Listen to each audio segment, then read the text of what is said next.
Welcome back to Racing Post Live. Excitement is mounting here in the studio. We are counting down the minutes before one of the highlights of the racing summer. 4 days of sensational action on the Knavesmire up at York.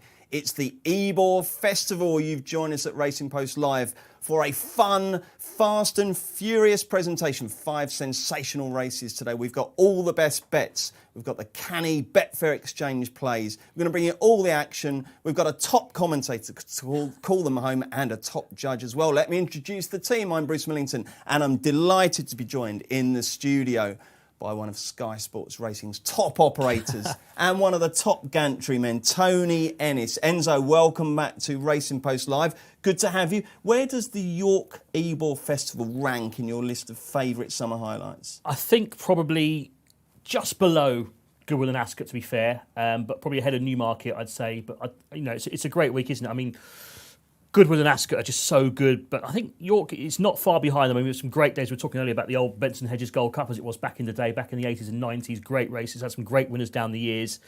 Obviously, Francoeur, probably the most famous of them all. But I mean, it's a good race today as well, isn't it? It's this Guy Apple's a real opinion horse, isn't he? He's a real, are you with him or against him kind of horse today. It's a very hard race. And joining us to discuss all 5 races is the great Paul Kealy. Keels, welcome back.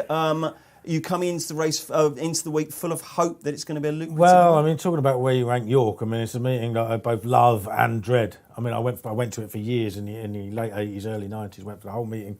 I think I had a 5-year spell where I didn't back a single winner, having a betting every single race, small bets when I was younger. Have had some good days as well, but I think York, out of all of them, tends to be one of the hardest festivals. Why is that? Because, I mean, the form should be fairly well established by then, shouldn't it? It's a very fair course. Yeah, I think Tom Siegel also kind of struggles with York. There were lots of shoulder races at a slightly lower class than normal, but a bit more like Goodwood than Ascot, I suppose. And it might be a north-south bias as well, being based in the south, betting in the south all the time, and suddenly you're backing all these northern horses. It might be a little bit of that to it as well. But apologies to any northern viewers. No, but it's just an admittance that sometimes if there's a main meeting on, I tend to focus more on southern races than I do northern races. I always have done. So it might be a little bit of that. I'm not convinced, but there are again it can be a bit of a funny track. York, some horses it doesn't suit, some horses it does suit extremely well. I never get that. I mean, Tom Siegel always says this, and I never quite get it because it just seems a perfectly fair, flat course like Newbury. I think it's actually true of virtually every track. There are horses for courses at pretty much everyone. Yeah. Okay, not everyone obviously is happy that racing at York continues to be behind closed doors, but one person who is the Betfair Finance Director, because he doesn't have to cope with Barry Orr's enormous expenses. Barry, you'd normally be on the Knavesmire this week for 4 days of fun, but you're in your Dublin lair this week. How's things? All looking forward to it? Will you miss not being at York this week? I certainly will. For the crack, York is the best festival by far because everyone stays in and around the town. It's so accessible. It's like Chester in the respect that you can walk up to the Knavesmire, you can walk home. You're not dependent on taxis or hiring cars or anything like that. And the nightlife in the city, I'm told, is very good. I haven't really sampled it myself since I got married, but there's plenty of good restaurants to go out and there's plenty of fun to be had. And the racing is fantastic as well. And they're just a nice way about them, the Yorkshire people. They really have. They love their horse racing, always well attended. Champagne's quite reasonable as well, so I'm told. So, all in all, I'm really missing York this week. I would have been on the 7:20 flight to Leeds Bradford this morning, and I'd be there for the week. So I've got the next best things, spending it in the company of such luminaries as the 3 panellists over there in the UK. It's good to have you along, Barry, and Barry will be trying to win money all week for the Injured Jockeys Fund with his bet. So what we'll be doing there is be taking you through the exchange. Barry will be putting up some backs and some lays and some in-running plays. So follow all the action and hopefully we'll come out with a nice cheque for the Injured Jockeys Fund. Obviously, we'll keep reminding you all week, Racing Post does very much promote and support responsible gambling. So please do. This is a fun week, but it's not fun when it gets out of control and you lose a little bit more than you meant to. So hopefully we'll be able to point you towards some winners and we will have some great fun along the way. We've got 5 races. The big one, obviously, is the Juddmonte International, which we will deal with in greater depth later. But it's probably worth just touching on it at the moment because it's a brilliant field, isn't it, Tony? I mean, You've got Gayath, you've got Lord North, you've got Magical. Who's the other one? Kamiko. How can I forget Kamiko? And Rose of Kildare is an interesting outsider. Just very quick early thoughts on the race. A, how hard is it? And B, which way is swaying? Just very quickly, because like I say, we will look at it later. I'm a Lord North fan. I think he didn't get the credit he deserved for that win in the Prince of Wales. I think he's a brilliant horse. John Gosden, dominant in the Group 1s, isn't he, at the moment? He's got this team of horses that seem to mop up all the Group 1 races. I think Lord North might win. I think he'll be too quick for Gayath late on. Keels, are you strong on this race? I wouldn't say I'm strong on it, but I'm starting to believe in Gayath. I mean, he's got that one bad run last year, but he's now run to RPRs of 125 or better 4 of his last 5 starts. I mean, then puts him bang there, doesn't it? I mean, he's going to be hard to beat. But if he gets an easy one, we don't know what Rose of Kildare is going to do, but I wouldn't have thought she'd be hanging around too long on his coattails. So I think he's very much the one to beat. OK, and Barry, there's been a big market move, I think, hasn't there? Magical's been really well supported last time I looked. That's right, Bruce. Yeah, 11-4 from 7-2, 3.8 on the exchange the last time I looked. I'm taking on Kamiko in the place market. I thought that was probably one of the worst guineas. If you take Pinatubo out of the race, it's one of the worst guineas ever ran. And I think Kamiko at around 6-4 in the place market is a massive leg. OK, let's focus on the first race of the 2020 Ebor Festival. It comes up at 1:45, so only 5 minutes away now, 7 minutes away now. And let's have a look at the market. And Barry, take us through it. Jawal's been pretty popular pretty much since betting began. Yeah, very much so. 2 for 2 this season. He's 6.2, just under 5-1. Magic J is in there at 8.6. Aplomb the same. Arcebo is a 9-1 chance. Hyper Focus 13-1. I'd fancy a horse in it, Bruce, that it's just arrived over quite recently from France. Marcus Trigoning has it now. Got it from John Hammond it's a Hamdam horse. Not often you see these colours going off in handicaps at 44, but that's what this horse is in the win market at the moment. Mubalai was rated 97 on his first run for New Connect, his new trainer in Ascot. Got dropped £3 for that. That was his first run in 10 months. He's got form with a bit of give in the ground as well. I think 44 on the win market's a massive price. I've had a little nibble at that. But for the charity, I'm going to back it each way on the Betfair Exchange. So, Bruce, if you just go to the each way market there, so it's 13.45 is the time of the race. The first market you'll see is the win. Then on the each way, if you click on that, it lists all the prices, the back and lay, and the each way market. If you scroll down to where number 13, Moonbalai is, I think it's currently around 29. If you click on that, odds 29. We'd be the price taker here and not the price maker. So we'll take the 29. We're going to have 25 quid each way there at 29. So it gives us a list of, if the horse wins, we get 875 for the Injured Jockeys Fund. If it places, we get 150. And if it's unplaced, we lose our £50. That's a win. And each way 25 would add up to the 50. So I think that'll get a decent run for our money over the trip. Drawn 18. I don't mind them coming up that side either. OK, and that's 4 places, Barry, isn't it? That's the standard place terms in this race. Yeah, 4 places. We could have gone 5 places or 6 places if you were back in place only on the Betfair Exchange. But for the purpose of this, I'd fancy it winning each way. Barry, can I just ask you a question about the exchange here? What's the benefit of taking the each way option rather than having a separate win bet and then choosing your 4, 5 or 6 places? How does it actually work, the each way? Yeah, well, obviously the each way is a quarter the odds 4 places in this respect. So I'm happy enough to take the quarter the odds and hope that if it does place, he's in either second, third, or fourth, as opposed to just going in and taking reduced odds and having the same stake in the place and the win market separately. OK, thank you, Barry. Now, don't forget, we want you to join in. We want your views. Post your comments underneath. Give us your tips. Let us know what you think, who you fancy, who you don't fancy.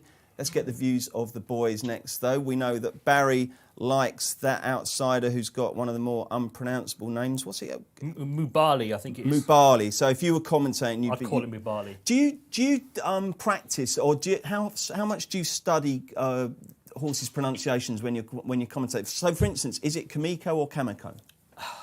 I think it's been called both, isn't it?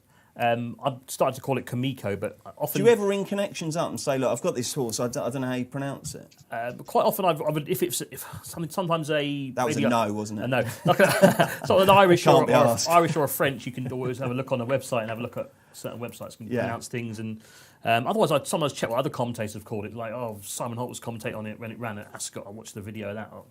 Yeah. Well, he was Corto and Cowto for ages. I know it was, of wasn't course? it? Yeah. Anyway, more importantly, Enzo, who fire us off with a winner? Who are you going to go for in the opener? I went with Jawal originally. I'll stick with him. I think Aplomb might be the danger to reverse that Ascot form, but he reminds me a bit of Dakota Gold. Remember how well he did for Michael Dodds? He was starting off winning handicaps off low marks and when he was running a listed group company. So I'm not saying he's as good as Dakota Gold, but I think Jawal might just be good enough to win again. He was a close third to Dakota Gold on the track last year, wasn't he? So, he does have a bit of track form. Kills, very quickly, before I come to you with your tip, what do you think the ground is going to be today?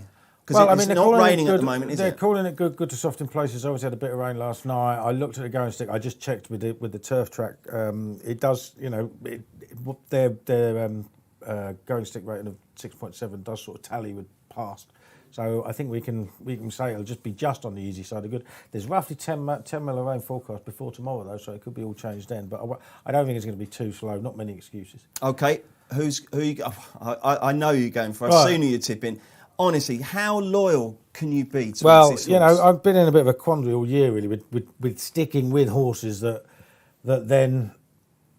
When I've given up on them, they win. I mean, Stackton won the other day. Dark Vision won the Hunt Cup. I've been backing all of last year. Summergan wins the Stewards Cup. And it was one of those, I was looking at it, this horse is Arecibo. He is definitely handicapped to win. He's one of the horses, right? The problem is, right, he gets going too late over 5 furlongs and doesn't seem to quite stay 6. Right, but this is 5.5 furlongs. He went over 5.5 furlongs twice last year. In this race, he finished third, beating 3/4 length. He traded at even money and running. In the Portland at Doncaster, he was a 33-1 shot. He traded at even money and running again. Was only beaten a length. So I think you've got to back him, and you've got to put up a little bit of insurance in the layback as well. He will travel strongly. He was actually ridden closer to the pace at Donny last year in the Portland because he was out on the wing, and there weren't too many that he could get cover behind. But, I mean, he is a horse that travels really, really well. He's £6 lower than he was in the Portland. He's got to go well. He's run cracking races all year. 2 out. He's going to be. You're just going to be gutted. He's going to have every other horse behind places. Him. Yeah, you get 5 places each way, 8-1. I don't see what's. Why not? Okay. Anything else you fancy, Barry? Any horses we should be mentioning? I'm quite interested in one called Came From the Dark, Ed Walker. He gave him a big up in the paper today. Ryan Moore rides. First run of the season, but Ed Walker says that if he's anywhere near A1, he's got a fantastic chance. So he'll do for me at a slightly bigger price. I thought the favour was a bit short. He's actually drifting, Barry, isn't he? He is just a little. One that's come in for a bit of support is Just Another Bottle. Kevin Sutton in the plate there. Has been matched at a high of 20 and a low of 12. He's now tithering around the 14 mark. So he's one worth watching. He's drawn 1, interestingly. I don't know, the lads think there'll be a draw bias there, especially when the rain gets into the ground. We'll get the views on the draw bias in a sec. Let's get a social comment. Who's come on for today? Calvin Cunningham. I'm all over Mubali. Agrees with you, Barry. Last off bridle in the Ascot race. Looked to need the run, as never found much. Okay, he agrees with you. Thank you, Calvin, for getting in touch. Draw bias here, chaps. Where would you expect the action to be, Enzo? I thought middle draw would be ideal. I didn't want to be too low. That's why I'm worried about Aplomb a little bit in 3, and I'm also worried about Just Another Bottle in 1. Might not be ideal. But again, first race of the meeting, bit of a learning curve, I think. Very hard to say. I mean, at previous meetings, they've wanted to be nearer the stand side than the far side. And there was a race on one handicap day where they all went over the far side, apart from one horse, and that came up the stand side and won. So I think you probably want to be on the high side, middle to high at least. There's a big sales race tomorrow, and only 2 of the last 10 winners were drawn lower than 12. So, that's over 6 furlongs as well. So, I'd say middle to high, but you can't tell until you've seen a race.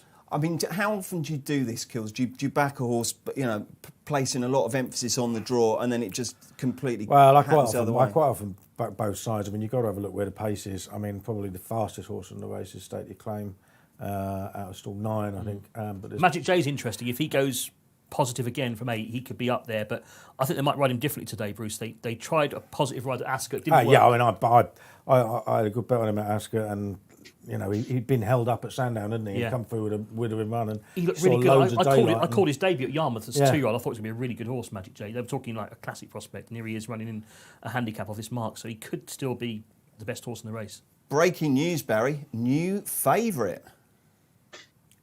New favourite. Hyperfocus. Just Hyperfocus, 7.278, Jawal. Wow. Where did that come from? Tell us about Hyperfocus Kills.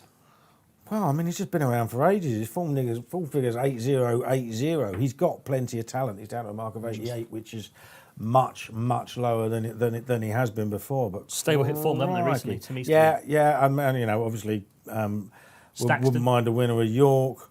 Like he was 10th. He's only beaten 2.5 lengths, but he was 10th at in the Great St Wilfrid, wasn't he? So okay, that's an interesting gamble. Almost all I off. couldn't have seen that happening. You are the man. I'll call it. Bring you guys in. Yeah. Bring Barry in. We'll see how we're getting on. Right, we're ready to go. First race of the big meeting. They're off and running. For this handicap over the extended 5 furlongs. Magic J in the centre missed the break quite badly. Good start by Acclaim the Nation, light blue colours. Also, Just Another Bottle got out well from the low draw on the far side. Is right up with the gallop 2. Where's Kills' Arecibo? Is he out the back, Kills? He's out. Well, he's about 4th or 5th on the down side in the red there. You see. Oh yeah, I see. Yeah. Trusty where Jawal is. He's a little bit worse than midfield, but going quite well. Dark green jacket as well. The gamble of the race. Where's Hyperfocus?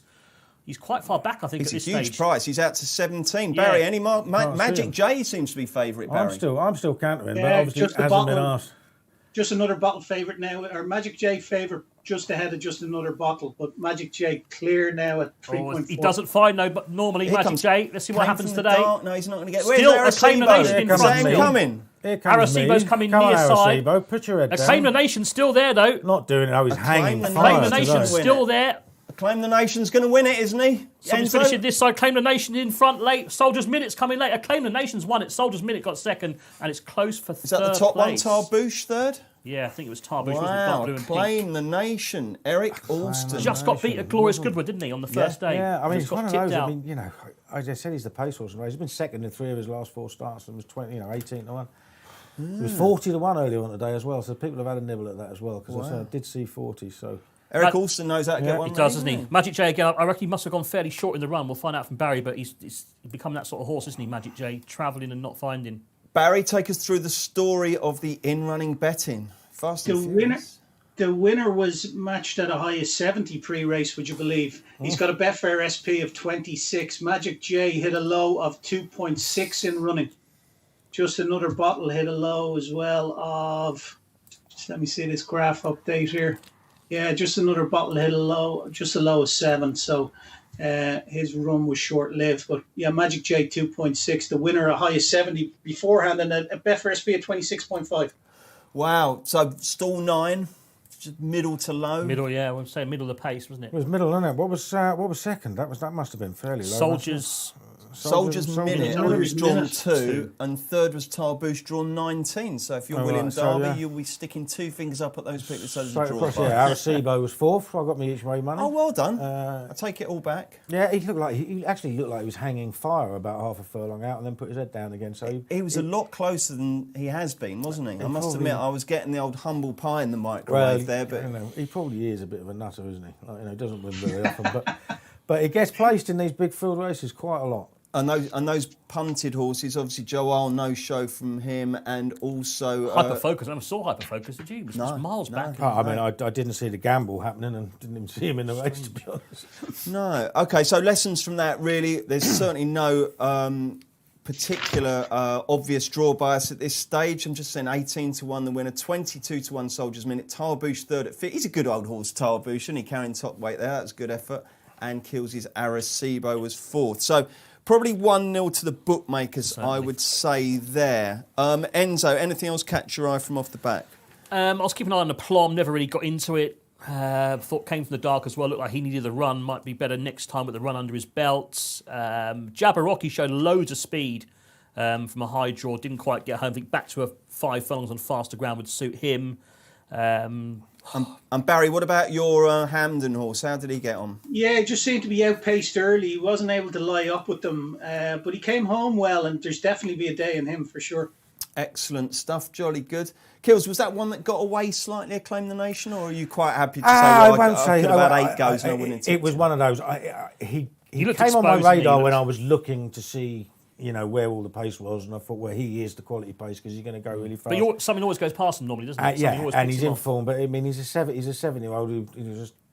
I don't know. I mean, he actually had a good chance on what he'd been doing, to be fair.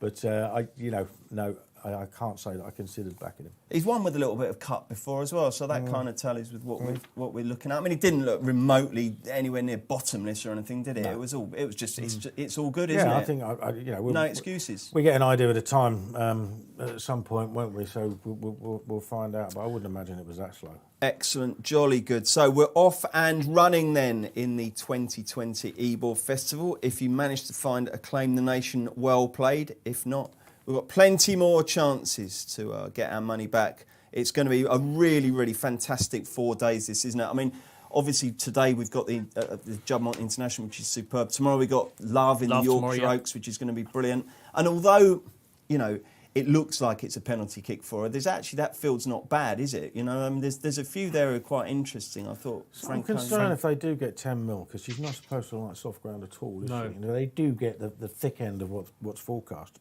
Might be interesting just to see how she goes in the market. She's going to be odds on whatever. Yeah, 2's on, I think. She's going to be strong, but obviously Manuela de Vega handles the ground really well, and there are some pretty decent horses in there, including now Frankly Darling, who we lumped on for the Oaks. Didn't handle. She's got a bit to Epsom find, at all. doesn't Got she? a fair bit to find, yeah, massive, a huge amount to find. But Friday, Batash versus Art Power in the Nunthorpe's going to be absolutely superb, isn't it? Looking forward to that one. If I had to press you very quickly for a selection on that now, who would you go for? At the prices, I think Art Power, I was all over him when he won that. What a bet he was in that handicap at Royal Ascot. People said he was too short of 13 to 8 that day. I bet he probably should have been 3s on. I bet the second and third. Thank you very much. But I was really impressed by him in You'll be Ireland hearing a race lot as of well. that, all right? That's the first hard luck story today. I think we've probably got about 12 by the time we've finished. I spoke to Tim Easterby about him when I was up at Ripon a few weeks ago, and he was like usual, very sort of laid back Tim Easterby. He just had a winner, but he was very kind of, nothing really phases him. But he seemed to glint in his eye about this horse. I think Quite confident. Yeah, I think so. And Sylvester seemed quite bullish in an interview the other day as well. I think he can put it to Batash. Do you, Keels? He looked pretty good in Ireland, didn't he? I think he did look pretty good in Ireland. I think he stays strong as well, which obviously won't play into his favour over the 5, but he's a hard horse. I think he's a hard horse. He's progressing, isn't he? It's good that there's some opposition to Batash. He's a hard horse to put an actual figure on, isn't he? Because he is improving, But Batash has reached a level that very few sprinters ever reach in Europe, and that's the thing. And he's running to it seemingly now on a regular basis. He handled soft ground when he was younger. I know he got beaten miles at Longchamp last year, but there must have been other reasons for that. So, he's a clear favourite, he's a rightful favourite, and he's growing Art up. Power He's got through the terrible teams now, hasn't he? Art Power is a superstar if he beats a peak form Batash. There have been very rarely times when Batash has got beat and run to form. And that's the thing. Blue Point has done it twice to him at Ascot, I suppose. But he either blows out completely or, he's just too good for everything. Barry, this will be some clash, wouldn't it? I looked at the price and I must admit, I thought Art Power, for all that he's been absolutely superb last 2 runs, he's getting fairly short, isn't he? Yeah, what is he now? He's around 3-1 or 7-2 with most of the firms now. The exchange not very liquid at the moment. It will be later on this evening and into tomorrow for this race on Friday. But Batash around the 4-9 mark.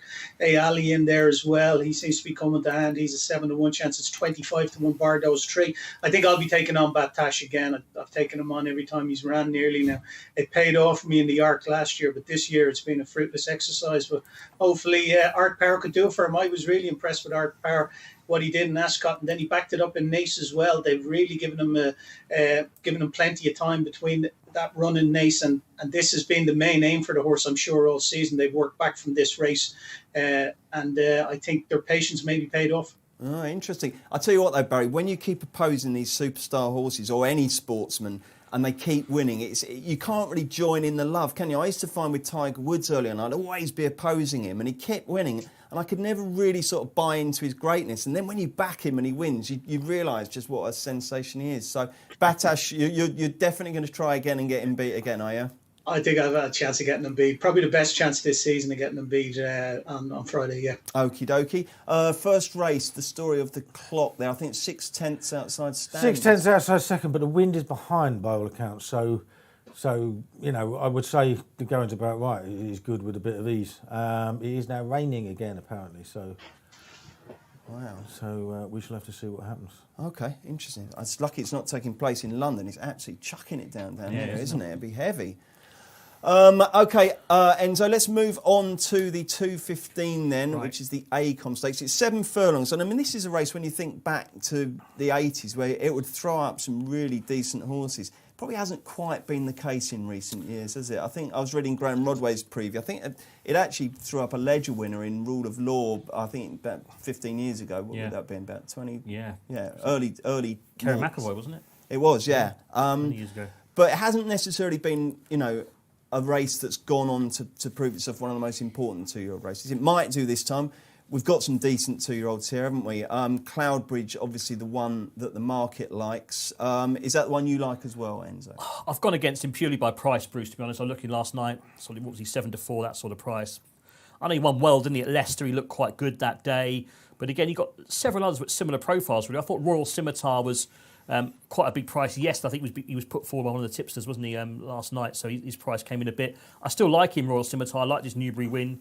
Clive Cox, of course, has got Supremacy running, hasn't he, in the Gimcrack later in the week. Very impressive at Goodwood. But yeah, I'm going to go Royal Scimitar. Territories is a sire I really like. I'm going to go with him. OK, let's have a look at the market. Barry, take us through the latest betting on the Betfair Exchange.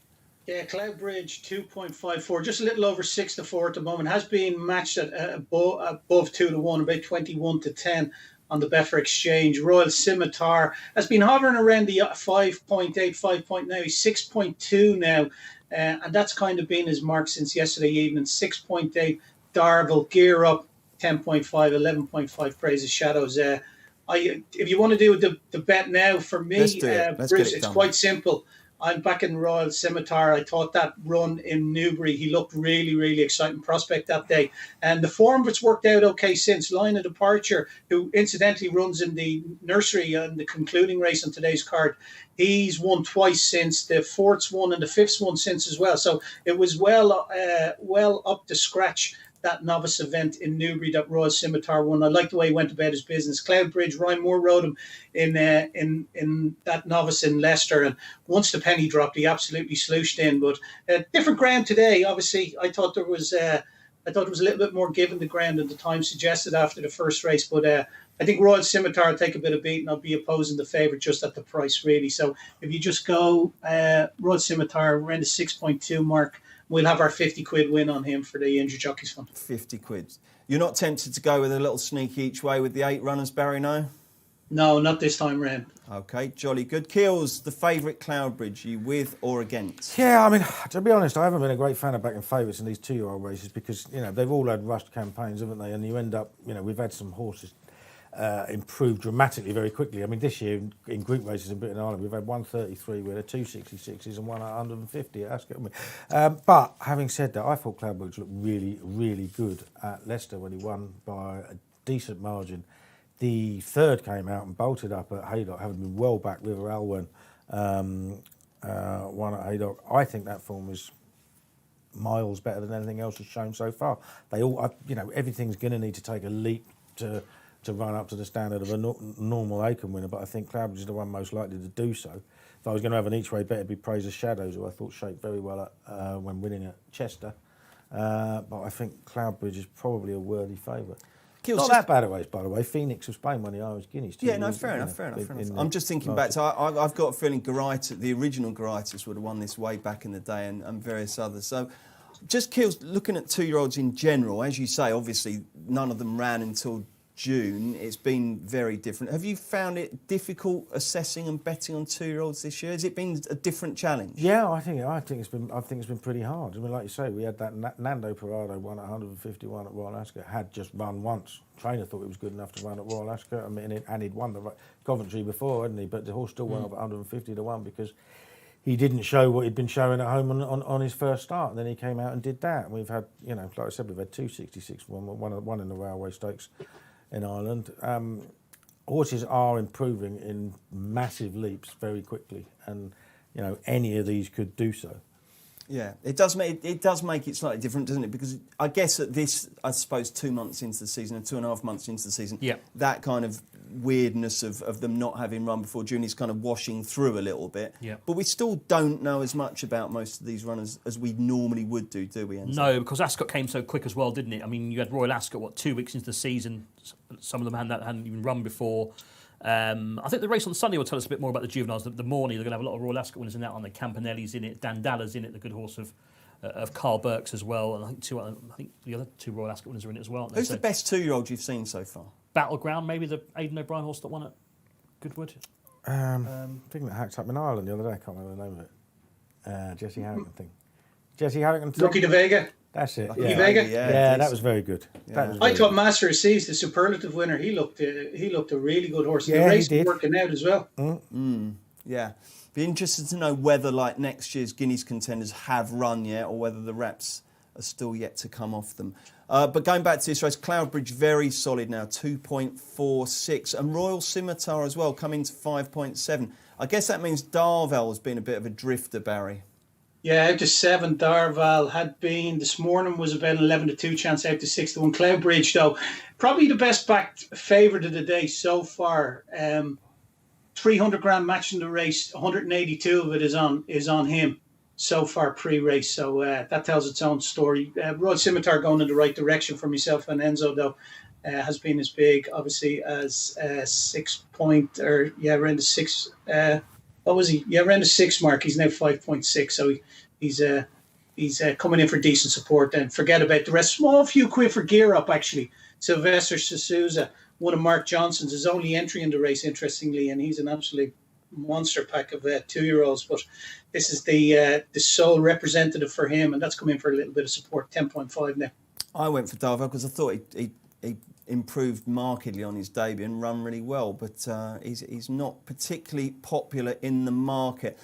Keels, anything down the bottom there? You obviously cast your microscopic eye over every single one of these runners before you do your tips. In the racing post. Was there anything? Did you try and get the short ones beat? Well, I always try and get the short ones beat, and that's why I ended up coming back to the favourite, because I couldn't. But the more I look at it, I just think Praise of Shadows should be miles shorter than he is. I think should be shorter than nearly all of those ahead of him. While you were chatting away, I just watched his run at Chester again.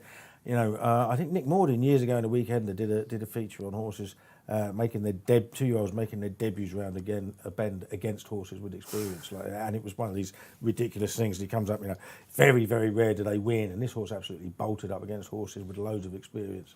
Nearly all had previous experience.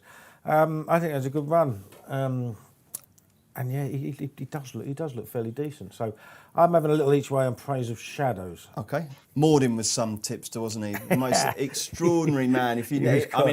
He's probably been off the radar for about 10 years now, Nick Morden. But in his day, there's a lot of original thinking goes into racing now. You've got stride lengths and you've got pace and you've got sectional times and all that. But he was the first one, wasn't he, to start looking at the weirdest things. Brilliant mind. I remember he used to do previews for Cheltenham and the Breeders' Cup and stuff like that. And Fleur, who was the Weekender editor at the time, she would send me his hard copy, as in uncut, because he would send loads over and she'd have to cram it into like 2,000 words or whatever.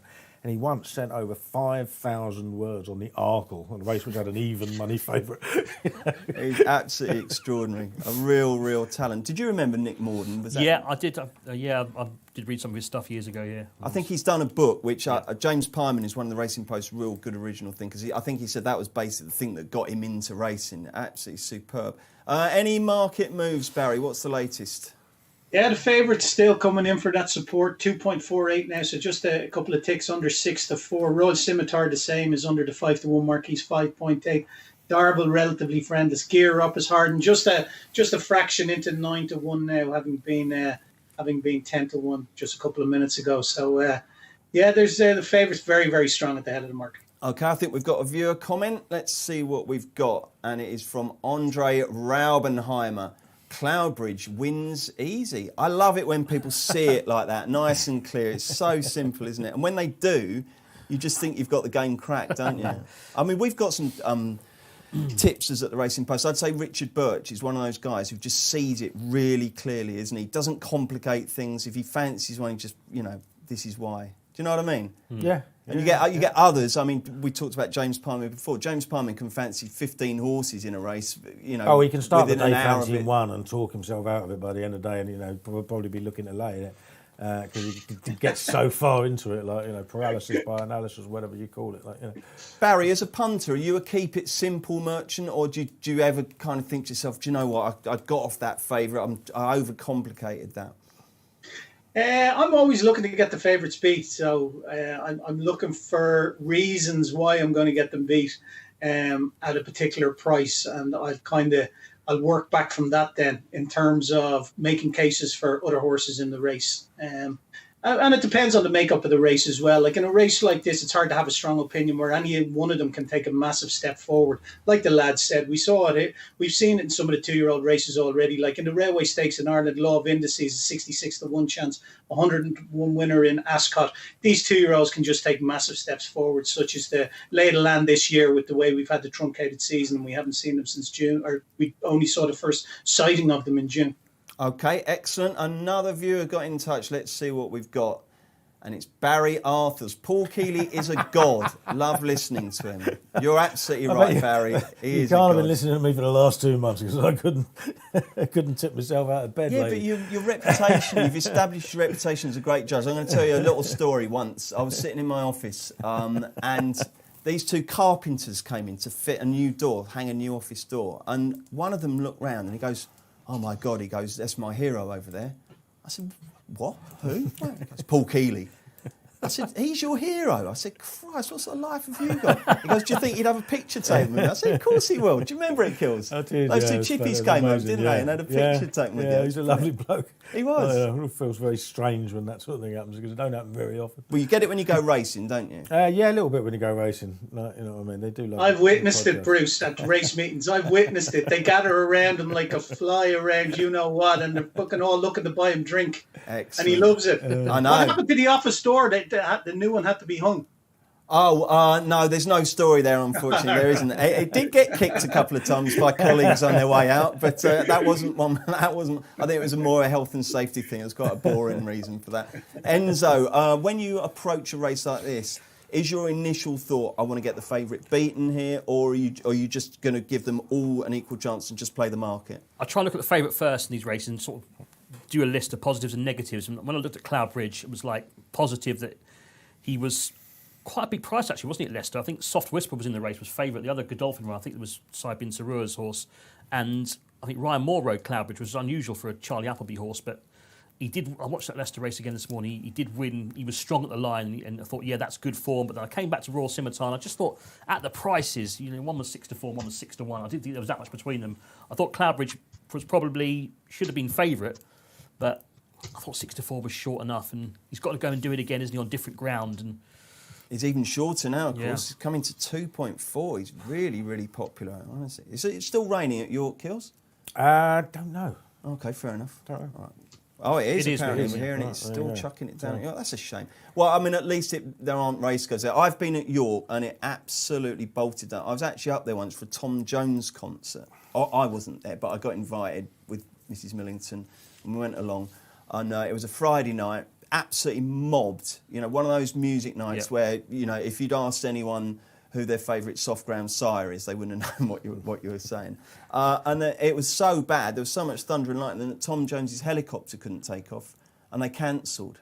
So that caused mass disappointment. Well, like I said, I've been up there loads of times, and you know, as Barry said, you walk to the track, and the amount of people that have gone there, they've turned up like drowned rats because the skies have opened.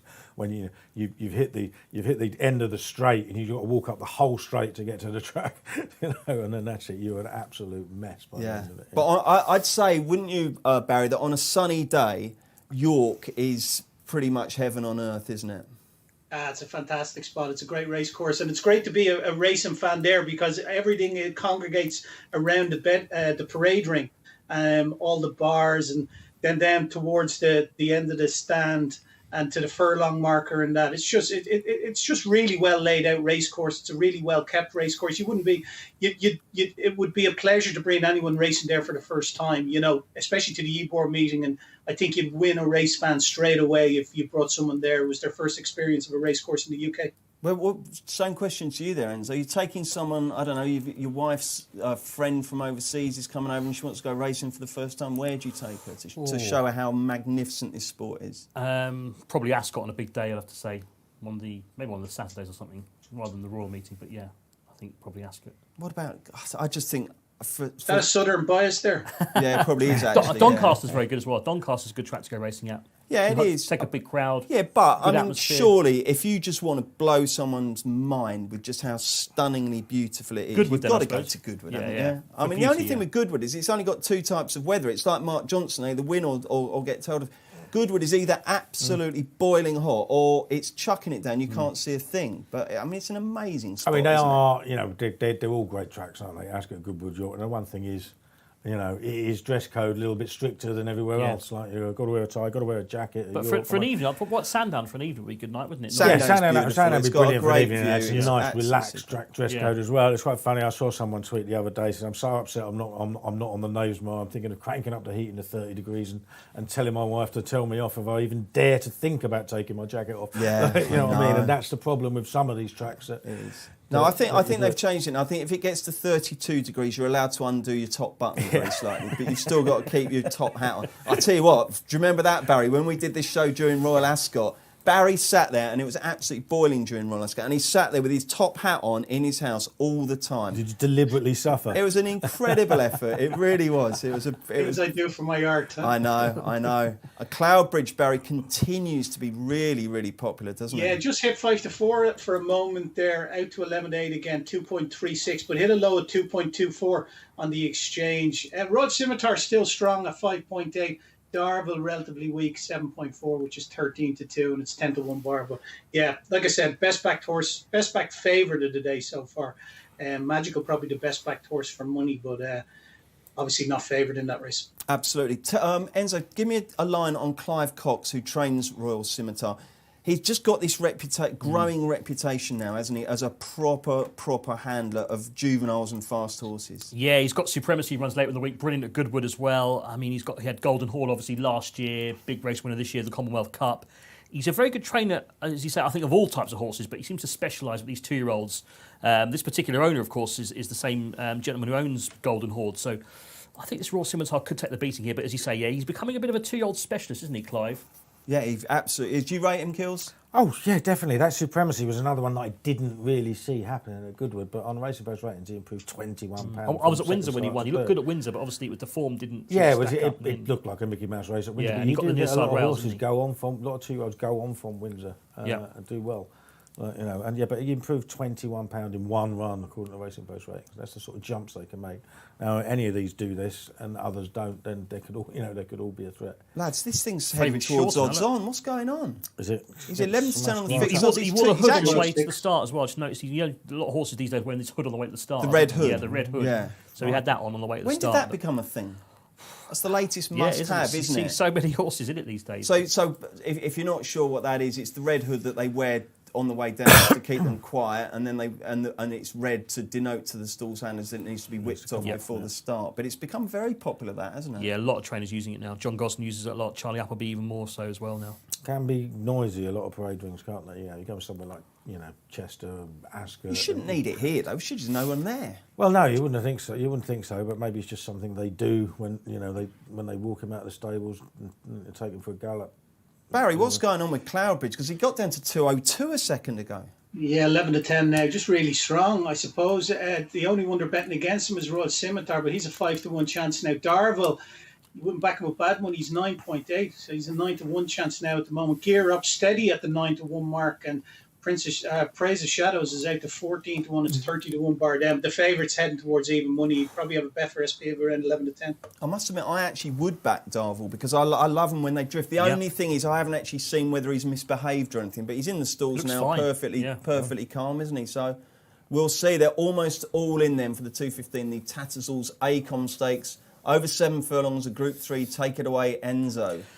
Here we go. Have I gone to the commentator too early there? That's a commentator. I'd rather have an earlier throw than one that's right on the last one's going in, because that's a bit of a... In that case, mate, you'll be getting 5 minutes for the next one. Here we go. We're ready to go then. And they've jumped away. Good start towards the near side in the starred colours by Broxy, one of the outsiders. Favourite got away a little bit slowly. He's very keen as Very well. keen, Cloudbridge, he's pulling hard early on. It's not 2.02 now. Oh dear, look at him. He can't hold him, Buick, early on. He's absolutely strangling. He wants to go quicker. Darvel's at the back marker. Royal Scimitar settled a bit better in about 5th place. The leader, though, is still Broxy out in front, leading to Praise of Shadows. Gear Up's going quite well to the outside in a hoops jacket. Titan Rock's just off them, but Cloudbridge very keen. Must be bigger in the run now, Barry, I'd imagine.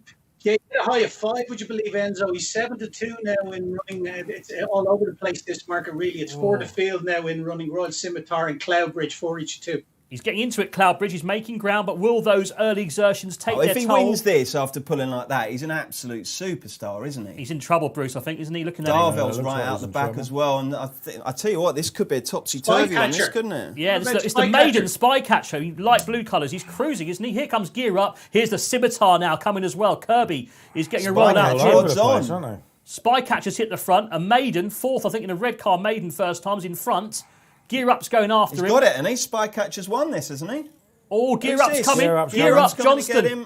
No, he's in front close. still. I tell you what, desperate. This is a bookie's race. This is Gear Up. Gear Up. Gear Up wins it. Gear Up, Mark Johnston. Gear Up beats Spycatcher. I tell you what, if the bookmakers were in attendance at York today, they would be off to the champagne bar. That is a right result for them. I mean, the favourite was never going to win it. It was putting like an absolute lunatic. A mess of a race. Straight away, 5 strides. He was gone, wasn't he? What's your initial verdict there, Kills? I would just bin that as a piece of form, to be honest. I mean, I wouldn't be interested in any of them. Really? Yeah, Why? I don't think it was a very good race. They were running all over the place. The favourite's disappointed.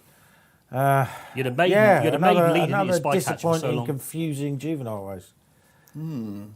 Interesting. What happened in running there, Barry? Yeah, it was all over the place, wasn't it? At one stage, like the favourites got a Betfair SP of 2.09, which is just nearly 11-10. And within a couple of strides, he was out to 5-2. Then he was 5-1. He came back in a little. The winner, or Spycatcher, the runner-up hit a low 1.23. So just 4-1 on. The winner there was a quid traded on the winner at a high of 80, 6 quid at 50. So a Betfair SP for the winner of 10.2. Outside of the top 2 in the market, he was the one that was kind of holding his price steady at around that 10-1 mark. I suppose Mark Johnson had a whole host of horses he could have run in this, and he just the one. I think he had a load of entries at the start of the week, and just went with the one, and it's been vindicated. Keels, Gear Up came into the race with a 1 by his name. Where was that? I mean, is there anything worth looking back there to see if there's any franking been going on? It was York. York, wasn't it? Yeah. York form. Horses. Interestingly, he got loose in the preliminaries that day in York. He got loose, and he was a bit of a boy, but he seemed to have learned from that.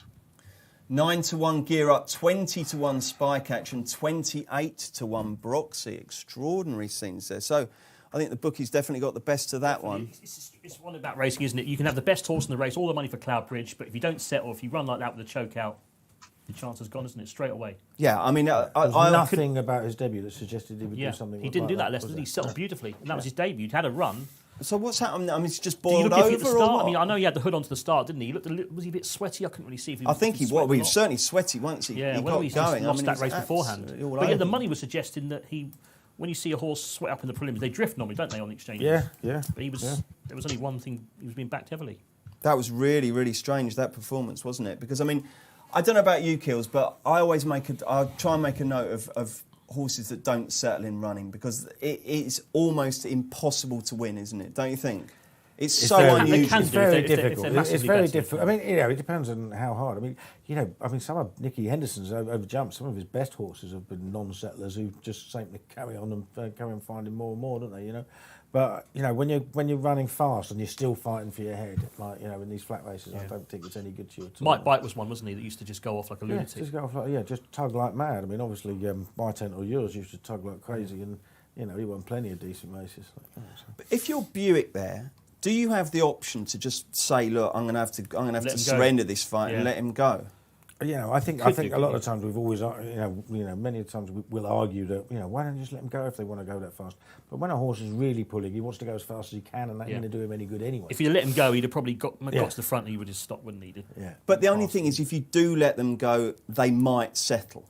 I just don't. I never see it when the jockey's fighting them that they do suddenly go, okay, fair enough. I'll calm down and just do my running. And as a punter, I think it's one of the scariest sights in racing, isn't it? When you've had if you've backed Cloudbridge there, you knew your fate very early on, Enzo, didn't you? I said 7-2. I think Barry said, didn't he, after a furlong, 5-1 before the home turn. I mean, if you're looking at the exchange market and not looking at the race, you think, what's happened to him? And then obviously he hasn't settled. And disappointed that Royal Scimitar couldn't take advantage, though, Bruce. I mean, if he was going to win a race, today was the one, wasn't it? And also Darvel. I mean, he was a big drifter, Barry, wasn't he? And it was one of those ones where the market seemed to get it right. Yeah, well, the market seemed to get it right outside of the favourite, I suppose. But you'd have to question the form with the proximity as well of Broxy, wouldn't you? And Spycatcher, Barry, as well. I mean, Spycatcher got beat a red card, didn't he, as first well, time? yeah. We've quoted the winner at 50-1 for the 2,000 guineas. I don't think we'll be getting knocked over for that. Keels? Are you in a rush then? No, I was going to say, come on, you bookmakers. I mean, you price up everything, do something reasonable. But then, somebody else has gone 33. So, he is a son of Teofilio, mind. Yeah, I mean, he might be. Yeah, but you know what it's like with 2-year-olds. They're all well bred to start with, aren't they? And it all depends on what they turn up with form, doesn't it?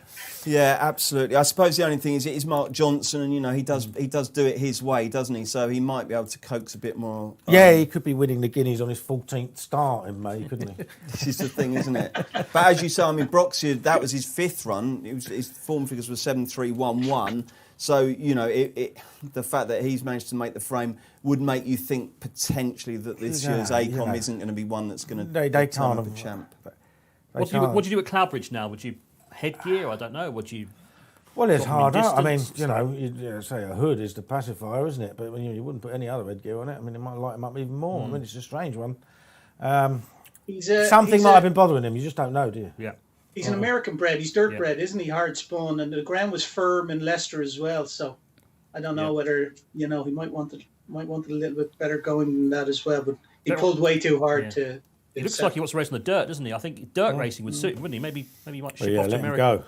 And we've just had the time 2.59 above standard. Are you much of a clock watcher, Enzo? You put much emphasis on the time? Not hugely. I mean, there's so much out there now, isn't there? Information and stuff. Obviously, I read a lot of the ratings on various websites. Simon Rowland's obviously very good with his sectional timings. I do. I didn't before, a little bit more now. But I still think the eye. You're the best judge of your own eye, isn't it? You can tell a horse who travels well, who looks a class act without having to look back at sections. But obviously, when horses are closely matched, then I do look at the numbers. Keels, just to elaborate on that point there. I mean, a wise man once said to me, let your eyes be your guide and your money the last thing you part with. But I guess sometimes, you can have a visually spellbinding performance, but you do also need to check the evidence of the clock, don't you? Yeah, I think so. I mean, I've always been more of a visuals man than a clock man. I'm trying to teach myself to pay more attention to the figures. But yeah, you can see a horse hose up by 5 or 6 lengths doing handstands, but if it's done in a really slow time and the other horses turn out to be useless, then what you're seeing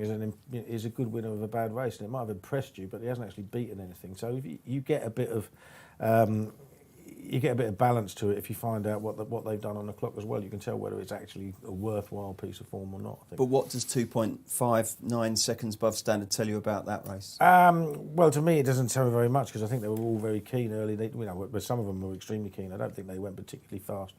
The wind is behind. I don't know how heavily it's raining. It might be getting slower. If it carries on raining, it'll continue to get slower. But it doesn't tell me too much about the race.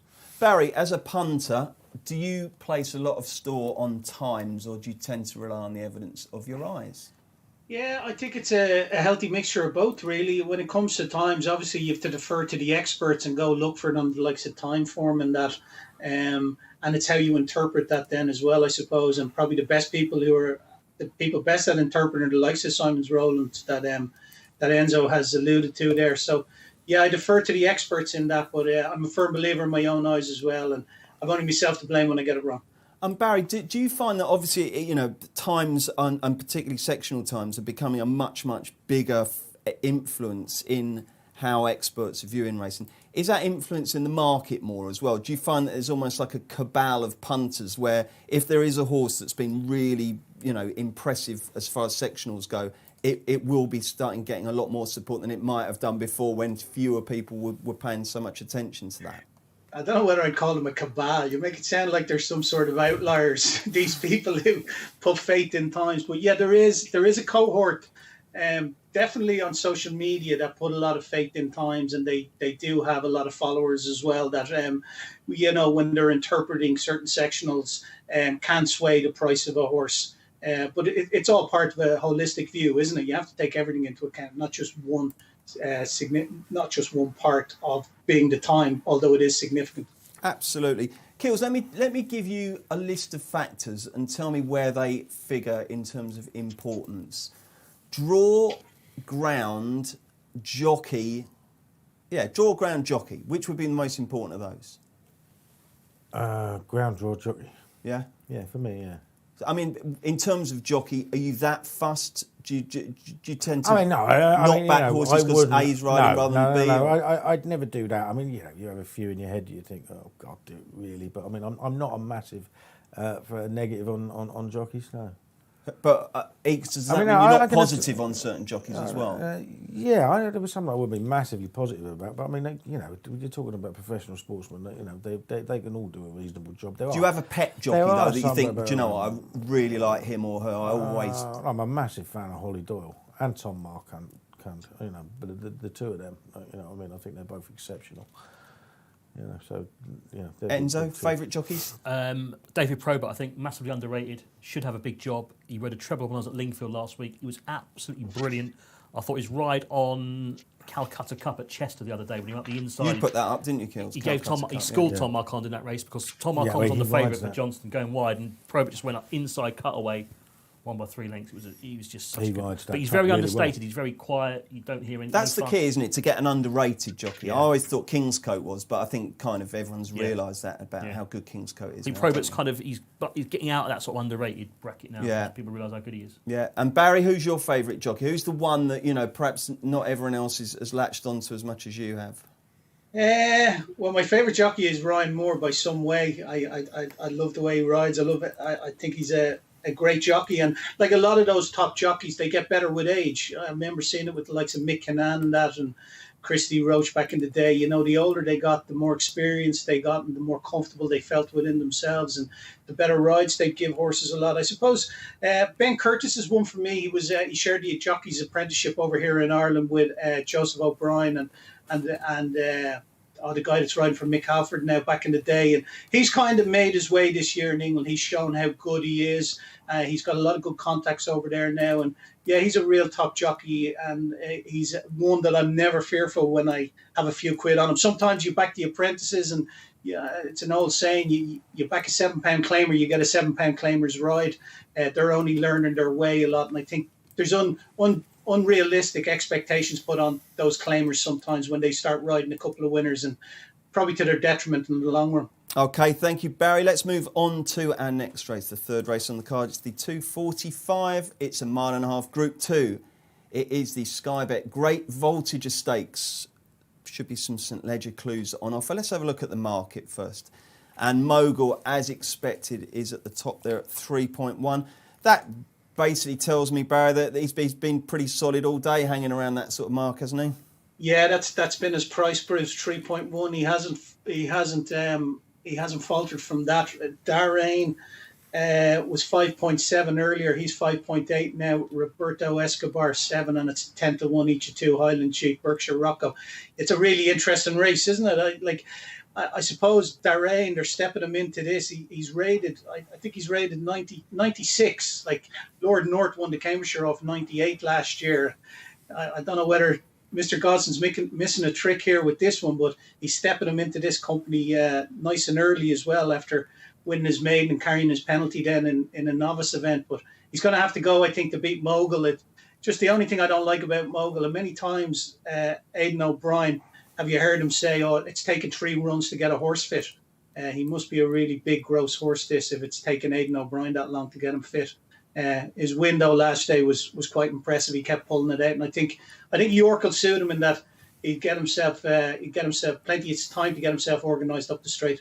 Okay, should we put your charity bet on now, Barry? Let's get that out of the way. What are we doing? Yeah, so I although I said it's going to give him plenty of time to get himself organised, I think he might just get outpaced around here when they turn into the straight, and I think he'll trade bigger than what he is at the moment. So I'm going to lay him at the 3.15.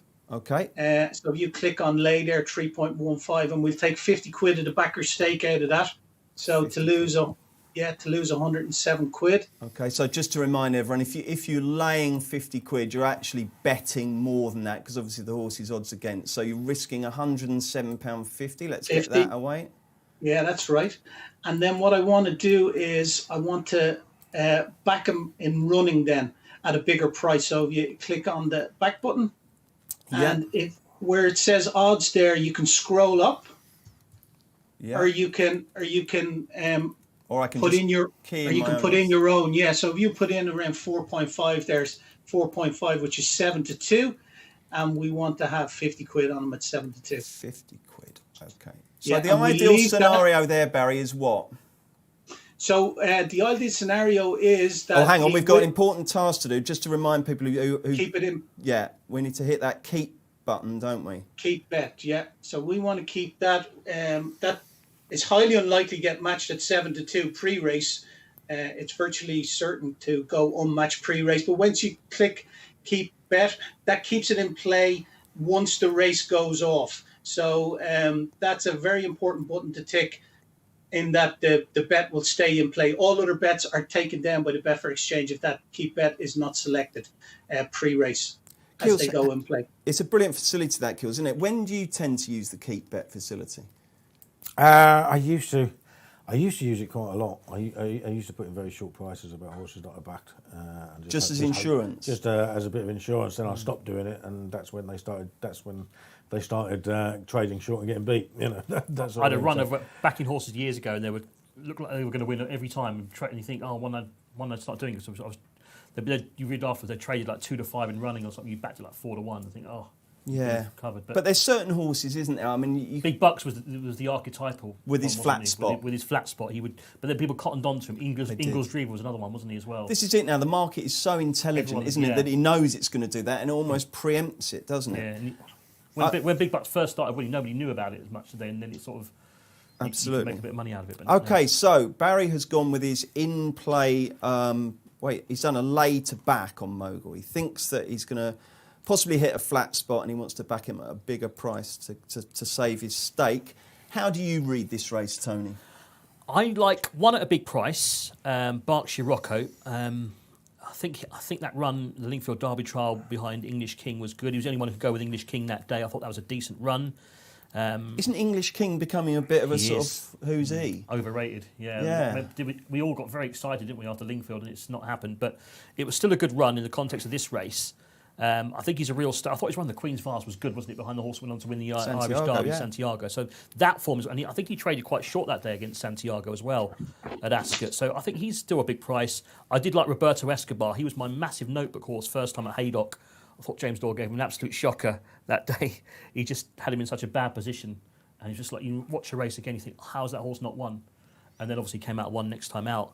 Haydock. William Haggis, we know, loves a winner, doesn't he, on the Knavesmire, his home track, York. So I thought Roberto Escobar and Berkshire Rocco would be my two. I'm going to leave the big two out. I'll let them run at Mogul and Durain. I just think it's looking like a bit of a bookmaker's meeting, isn't it, so far? Obviously, very early days yet, but they're both very expensive, weren't they, Durain? I think they cost between them almost 7 million sterling. Extraordinary, Durain. Yeah, 3.4 million guineas, wasn't it? Well, it's not a great surprise with him, given the pedigree, is it? Because he is a brother to Too Darn Hot. True. But that in itself brings up questions about the trip, doesn't it? Well, I mean, he's obviously got other relatives, Somi Dar, Lati Dar, who stayed virtually as a ledger trip. So it all depends on who he takes after. But I tell you what, I mean, for a winner at 6 on last time, he pulled really hard. He actually made a bit of a meal out of it.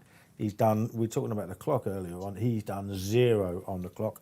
I think on top speed figures, he's £52 behind the top horse. And, you know, even trainer John Gosden says, well, you know, we'll know more about him, about his trip after a day. I think he's an awful price. I think you've got to be laying as many places as you can, to be honest. I guess Gosden has a good record on the race. Won it 5 times in the last 12 years. Logician, Cracksman, going back to Lucano 2006. Yeah, I mean, not everyone. I mean, bearing in mind he's second favourite, I mean, you still have to go to 1.75 to lay 4 places.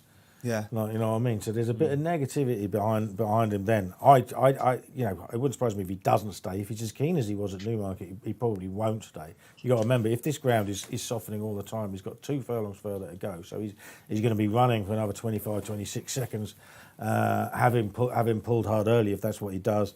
And his form is, well, it's, you know, in the context of the main horses, it is rubbish. Like, you know, it's funny, the handicapper has him on a mark of 96, and he actually has Roberto Escobar, which is the one I like, on 90. So, you know, I can make the same argument about Roberto Escobar. His actual form isn't great. Racing Post Ratings has it the other way round. They make, you know, they've got a £10 difference between that and the official assessor. Bit of guesswork because they have just beaten average horses. But Roberto Escobar, a bit like Gear Up in the last race, has his winning form here. Took really well to the course, absolutely powered home, I thought. Having been one of the Real first ones. galloper, I know you disagree. We had a look at that race together disagree. before we came on air, and I wasn't that impressed. He took an age to get going. He was off Oh, the it was a bridle real early. galloping He horse. sort of You've got to remember- trundled. you've He got was to like a remember big jumbo jet You've got to going up remember the there were runway. horses with more experience than him, and the runner-up was rated 87, and he really did power away from It him wasn't in a the end. flashy win, was it? No, it wasn't a flashy It wasn't win. cheeky. He's The gonna- jockey wasn't looking at the big screen. But maybe that sort of good, He's going to honest get the trip. performance He's is going what to you want want. the trip. His brother is one of the favourites for the Ebor, Pablo Escobar. So, you know, he's almost certainly going to want the trip. And this is the other thing, right? William, you know, there are no flies on William Haggis, are there? You know what I mean? He knows what he's doing. He could have run this horse off 90 in a handicap on Friday, which he would have been 6-4 for. And Haggis likes nothing other than the winner at York. He had this horse in a Group 3 at Haydock 2 weeks ago, and a Group 2 in France at Deauville, the Prix-au-Car. So he obviously thinks he's a Group I love your class French accent there. What's it called? Prix-au-Car. Prix-au-car. Yeah. That was an actual attempt. What's it? Blimey, I'd hate to hear you do it in a London accent. So I think, I just think, you know, I don't think they set a great standard. Mogul got away with it last time because, you know, he got a dreadful ride in the Derby, but English King got another dreadful ride and at Goodwood, as did Al Arzi, being held up way too far off the back. It's a weird old race, Kills, isn't it? Because you've got 6 really established horses who are all extraordinarily closely matched on form. I think RPR has only gotten 3 points. Established between as them. disappointing when it comes to the middle distance order. Yeah, we're in an era of very, very underwhelming middle distance 3-year-old colts, aren't we? I mean, you have to go back to Golden Horn for anything decent, and that's 2015. I think Mogul RPR 113 when winning at Goodwood. That is the second best performance by a 3-year-old middle distance colt in Britain this year, which is and that's £10 off what you need to normally win one of these. Exactly, yeah. I mean, Logician won this last year. Obviously, what a good winner he was, the legend, wasn't he? I mean, totally different class to what we got here. But I mean, talking to the 3, I think Mishriff is probably the best 3-year-old around. Yeah, it could well be. Yeah, on the back of Saturday again. Okay, chaps, let's see what our lovely listeners think, and viewers indeed, obviously. Kari Skates says, Roberto Escobar each way for me. Okay, thank you very much. And Commander Von Rurik is back. I really like Roberto Escobar for this, my big bet of the day. Well, I hope they're right.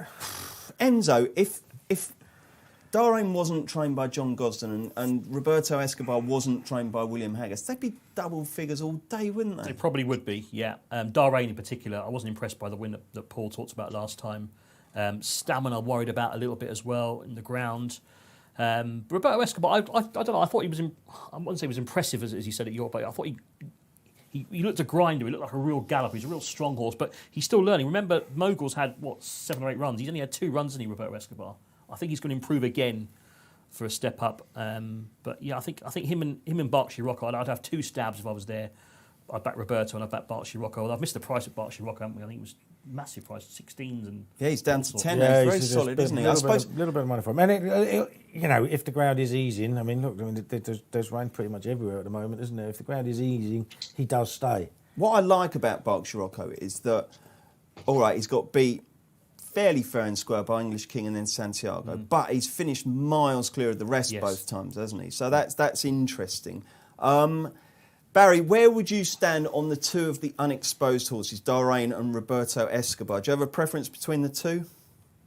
I thought I'd agree with Paul. What Darrain did that day in the July course, the second got beat in a Wolverhampton novice since. And it did take him a while to master him. Now he's gone and done it easy enough at the finish. If it wasn't in Clarehaven, he'd definitely be a 10 or 12 to 1 chance for sure. And the other one, Roberto Escobar, he showed the benefit for his first run last day. He was punted off the boards when he won. And he's definitely a horse that's going in the right direction. He's unexposed. He could take a massive step forward. But they need to come up to the form that Mogul's shown. Subjectivist, he's going to go off in front, isn't he? He traded a low 1.5 in Goodwood at 2 to 1 on. And Highland Chief is another one that traded low that day, 2.36, just 11 to 8 in running. So I think the form of the race in Goodwood will stand up here, but potentially the likes of Roberto Escobar could take a massive step forward. And don't forget Pile Drive, Royal Ascot winner in there at 12 to 1. He's not without a chance from, again, an unfashionable stable. If he was in one of the bigger yards, he'd probably be considerably shorter. Yeah, I think those four at the bottom of the market, I mean, they're very much in the exposed Two Royal horses Ascot winners, aren't game. there? Highland Chief and Pile Yeah, I Driver. mean, I think Highland Chief, I've put him up each way. He's not very sexy, and I think if he wins it, it really does reinforce what we think about the 3-year-olds. Classic generation over the middle distance trips, but he's a good, honest horse. He likes cut. I think he's got a good, solid each way chance. Juan Elcano, he's the horse, isn't he, who tried to make the running in the Guineas and ran really well at a massive price. Do you give him any chances to make outside? I didn't think he'd stay a mile 2.5, and he probably just about did. Last time he's going up in trip again. I'm not sure about him at it. I mean, they dropped him in and he settled and he seemed okay. But going up and further in trip, that sort of surprised me a little bit about him. I suppose Pile Driver. I mean, Pile Driver's a 12 to 1 shot. Got a verdict over Mogul, isn't it? Because he was behind him very much, and clearly beat him, didn't he? I mean, you could easily line up and say, well, look, hang on a minute. There isn't that much between these horses. Why is one of them 2 to 1? Why is another one 12? Answer me this, Kills, just with the Derby. Obviously, we've had horses begin to come out and emerge from that. Is your feeling on that race that it was just a sort of weird, odd, kind of quirky race? Absolutely. And that you can give the horses that would beat a pass, or you can give the horses. Most of the horses beat the pass, but you can't give the jockeys a pass. I think. I think because they just ignored him. Now the winner might turn out to be a very good horse, but where is he? That's a good question. Have you heard anything, Tony? Where is he? What's he doing? When is the announcement going to become that we won't see him again? Is there going to be that announcement, or is he actually going to come out? What are his plans? We do not know. No entries, nothing. This is a 7-length Derby winner with no entries. Wasn't put in the Arc in May. So I mean, he surprised them all. But I mean, surely, he stays really well. He's missed just about every mid-season middle distance race so far since. It's unusual for a Derby winner not to have run again in August, and he isn't going to run in August, so where's he going to go?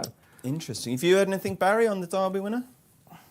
No, I can't say I have, Bruce. No, nothing at all. And they've so many decent horses in the middle distance division, and I can't see it going for the Irish Champion Stakes, dropping back to a mile 2, or potentially they could, but that's probably only the other decent race that they have left this year. Absolutely. Story from the market. Roberto Escobar is solid, Barry. And before you embellish on that, just a quick word about Roberto Escobar. He's a full brother, isn't he, to Pablo Escobar, who's one of the favourites for the Ebor. Won the glorious Stakes Group 3 at Goodwood last time. And in real life, Roberto Escobar was the financial brains behind his brother's cocaine empire. Did you know, I was researching Roberto Escobar today, they had so much cash, they used to spend $2,500 a month on rubber bands to keep all the cash there. That's not going to help you back the winner, but it's quite a lot of money. I'll tell you. They were showing like 60 million a day or whatever, wasn't it? They said they had $1 million in cash eaten by rats. I mean, I've done some stupid things with my money, but I've never let that much get eaten by a rat. So sorry, Barry, I interrupted you. The Highland Chief on the drift. Yeah, Mogul on a big drift as well, out to over 9 to 4, 3.3 at the moment. Highland Chief is out to 16 on the exchange. Roberto Escobar is strong now into 13 to 2, and Darren into 4.9 as well. Berkshire Rocco, another one coming in for sustained support into 8.8 now, having been matched at a high of 19.5 earlier on this morning. So, yeah, out of the double-figured horses, Berkshire Rocco probably best supported. The favourite's very weak now at the 3.3. And since I tipped up Highland Chief, he's become the outsider of the 8, because there's money for Juan Elcano from 24 into 15. That's quite an interesting gamble. We're seeing pictures from York. Last one is going in, so I hope you've genned up on your colours, Enzo. Take it away. Here we go for the Great Voltigeur, Group 2. Can be a big St Ledger trial. They're off and racing. Juan Alcano dropped in today. He's not going to make the running this afternoon. Mogul got off to a good start, but up front it's Roberto Escobar up front who leads early on. But Subjectivist, as we thought, would come forward and now tries to take over. So Subjectivist to the outside in the light green. Mogul's right up there. Berkshire Rocco's right up there. Where's Darrain? Dropped into about 5th place. Good place for Roberto Escobar. He's got into a nice rhythm on the inside for Tom Marquand. Nothing really happening in the market, I don't think, is it, Barry? No, Mogul's still around the 3.3 mark. They're in 5.3. Nothing. It's very, very quiet at this early stage. Anything caught your eye, Kills? Here, I'm trying to see whether Darrain is pulling. It's very hard to see from this angle here at the moment, He's got no cover, has he, Darrain? He's got no cover. He's on the outside, but you can't actually see how he's travelling. It doesn't look like he's bad as he was at Newmarket, though, so it could be all right. Quite happy with my position on Pablo, but I mean, it's early doors yet, isn't it? Yeah, Mogul's going quite well, isn't he, for him? He's travelling nicely about 4th place. Subjective is still leading, though, to Berkshire Rocco and Roberto Escobar, 2nd and 3rd. Mogul, favourite, is about 4th place to Highland Chief. Darrain Usheen just tucked in behind for John Gosden. And then comes Pile Driver, who's maybe a little bit keen at the back. And the back marker is Juan Alcano. Must be a big price from there. Subjectivist, though, leading them towards home then. They're almost halfway now in the Great Voltigeur. Berkshire Rocco's right on his outside now. Roberto Escobar's right on their hammer in 3rd. Mogul going sweetly for Ryan Moore. Could that be a good sign for his backers? Barry, I'd imagine Mogul is probably shorter now, isn't he, in the run? It doesn't look like Darrain's going that great. 2.88 in running, gone clear favourite Mogul and coming in all the time. Roberto Escobar challenging him at the head of the market, but he's a 3-1 chance. It's a 9-2 Berkshire Rocco. Berkshire Rocco, very short, isn't he? 5. Yeah, Berkshire Rocco about to come under a ride, though. Subjective is still leading. Mogul going well in the wings. Roberto Escobar yet to be asked. Darrain maybe just struggling a little bit as the stamina will come into question now. Subjective is about to be challenged. Far side Pile Drivers making Anything ground. can win this. Yeah, Berkshire Rocco. Mogul's not picked up initially, but he's still going well. And then comes Darrain down to the furlong. Pile Driver, look at that on the far side. He's coming with a great run for Martin. Go on, the old Pile Driver. He's got this, hasn't he? I think he's got it. Highland Chief's going after him, Bruce, in 2nd. Mogul's not picked Berkshire. up. This is all over. Pile Driver. It's all over. The old Pile Driver. What form. a horse. Excellent. William Muir, Good well on. done. Martin This Dwyer. is easy. He's 4 clear. He's Absolutely gagged up. He's romping to victory. Highland Chief's going to get 1-2 for the Royal Ascot second. winners, yeah. Yeah, look at that. He's even had time, Martin Dwyer, to pile on the brakes towards the end. Well. I mean, I suppose if you took the Derby run out of their Kills, then Pile Drive would have been shorter, as we were saying beforehand. But, we did say, didn't we, you could give those horses a pass that ran in a Derby, and that was brilliant, wasn't it? Yeah. That was impressive, wasn't it? Quickened, travelled well, settled out the back. I thought he was a touch keen as well early, but he's really picked up. Yeah. He definitely was. And against Royal Ascot form, because Highland Chief, the other Royal Ascot winner, was 2nd. And it's far side. It's far side. Once a Mogul, though. Mogul just went, didn't last he? meeting, everything that's come out wide has been fairly well beaten. I mean, normally, York for years, they've been swinging out wide into the straight, but... I'll tell you what, the punters are a nightmare, aren't they, Bruce, after 3 They really races? are, yeah, absolutely. Yeah, this is difficult. Price was has tipped that, I think. Tom Yeah. Siegel tipped that. So, He did, yeah. He big up tipped him when he won... he won at Ascot as well, didn't he? Fair play. 10-1 Pile Driver, 11-1 Highland Chief, and that handy price, 85-40 Mogul. Any story? I mean, it was quite sort of sterile, really, wasn't it, in play for a lot of that, Barry? It hotted up in the straight, though, didn't it? Yeah, would you believe Mogul hit a low of 1.65, 6-4 on, which is hard. I didn't see it myself with my eyes, when was it going to win? Yeah. Roberto Escobar hit a low of 3-1. Had the Berkshire Rocco as well hit a low of 3-1. The winner had a Betfair SP of 12.5. We did flag him up, the Royal Ascot winner beforehand, and Willie Moore. He's really he's a horse that he's thrived with this season, hasn't he? Like if you leave out his last run. It's great, isn't it, for a smaller trainer like William Muir to get a win like this, beating the likes of Aidan O'Brien, John Gosden. It shows it still can be done. And do you know what? Like, I really hate it when trainers say, well, he's proved a few people wrong there. He's always getting written off, this horse. And like they say it about really good horses, don't they? But if any trainer had the right to do that, then Muir could probably say, look, this horse doesn't get enough credit. He definitely doesn't, does he? Did he cost about 10 grand as well, didn't he? Compared to obviously what Mogul and Darrain have cost. Kills, does he enter the ledger reckoning there? Well, I think without a shadow of a doubt. I mean, he wasn't stopping, was he? He was stronger than everything else in that race. And again, we're in a year where. Where are we at the 3-odd form though? It's just rip it up, isn't it? Every time the Derby form's just. I mean, there's no doubt whatsoever that on Racing Post ratings, he will be the second best 3-year-old. It'll be the second best 3-year-old performance in Britain outside of Serpentine. So Yeah. well, he's going to be up there. I mean, What price would you back him at for the Ledger? I don't know. 6 from 16. 6 is Fair enough, short. isn't it? 6 is short. Is it? Short, Six isn't is it? short. Well, who'd you? Mind you, it's a great trial, isn't it? Like, it's. Let's have a look at the. How's the Ledger market? The Ledger could potentially be the 3-year-old race of the season this year. It's The way it's shaping Serpentine up. could. Imagine the Derby winner could come back. He could run in it, couldn't he? Serpentine, if he is going to run again.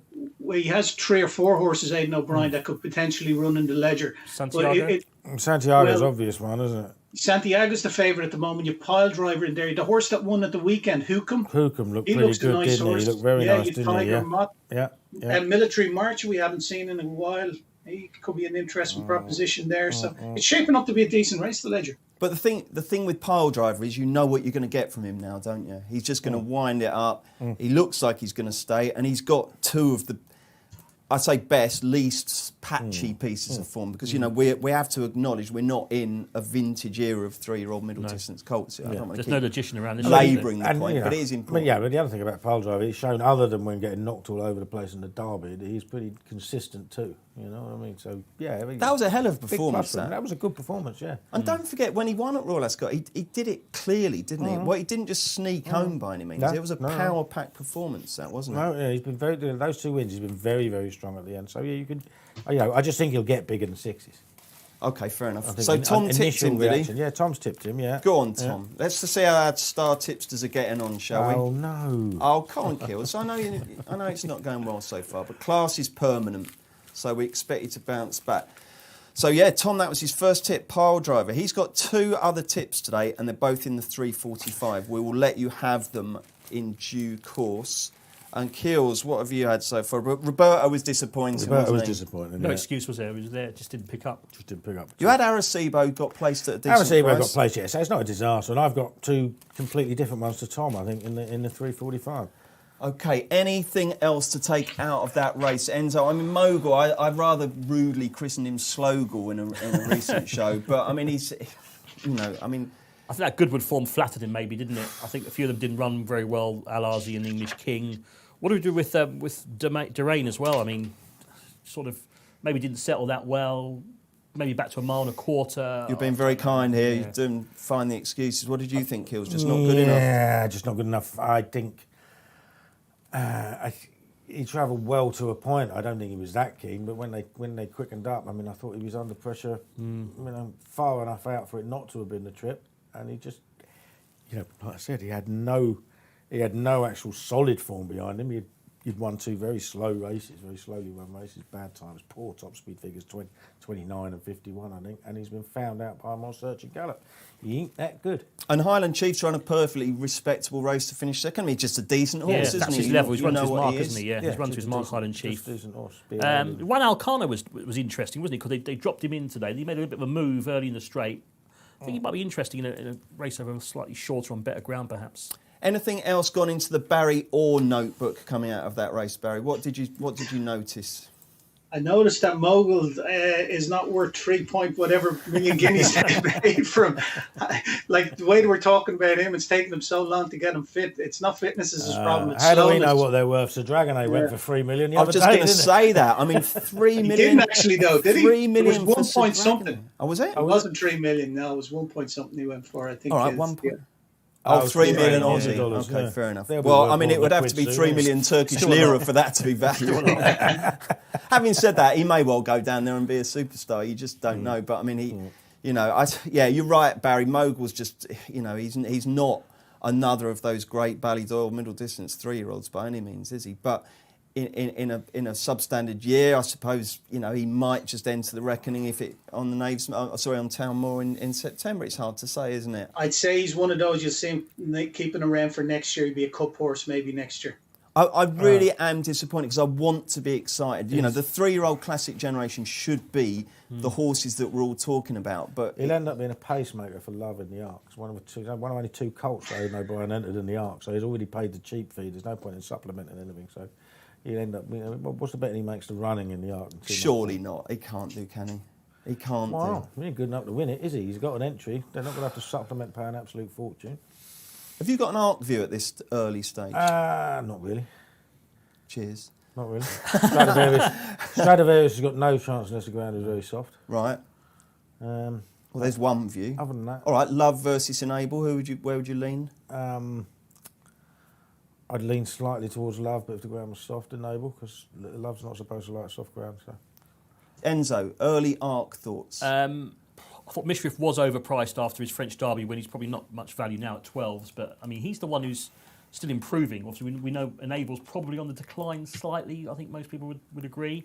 But I don't know. I think I'd probably go Mishriff at this stage at a price each way still. He's still 12 to 1. I think he'll get in the frame. But, I don't know, Sotsas got beat again the other day, didn't he? Yeah, I'm not sure about him. Barry, who he ran in the race before. He ran in the race last year. Didn't he? Yeah, absolutely. Barry, who would you be backing for the Arc right now? Yeah, I wouldn't be having a bet in the Arc right now, but if I had to put one up, if they step her up and trip, I thought Alpine Star would be an interesting proposition around 33 to 1. Okay, fair enough. Well, we mentioned Guyeth there, and of course he is the poster boy of day one. Let's get some stats on the 315. It is the Juddmonte International.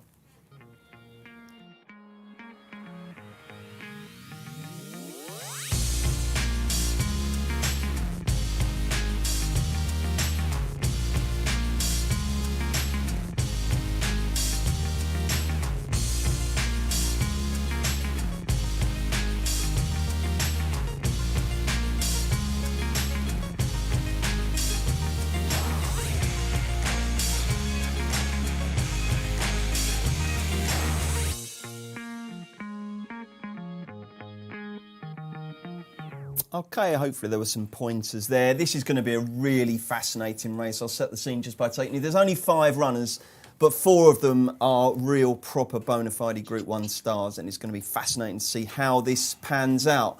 Let's get the market, because Guyeth is the... Am I pronouncing Guyeth right there, by the way, Enzo? I think we had somebody explain the proper Arabic pronunciation, sort of like Hareth or something, but I don't think anyone's going to call that in the race, so...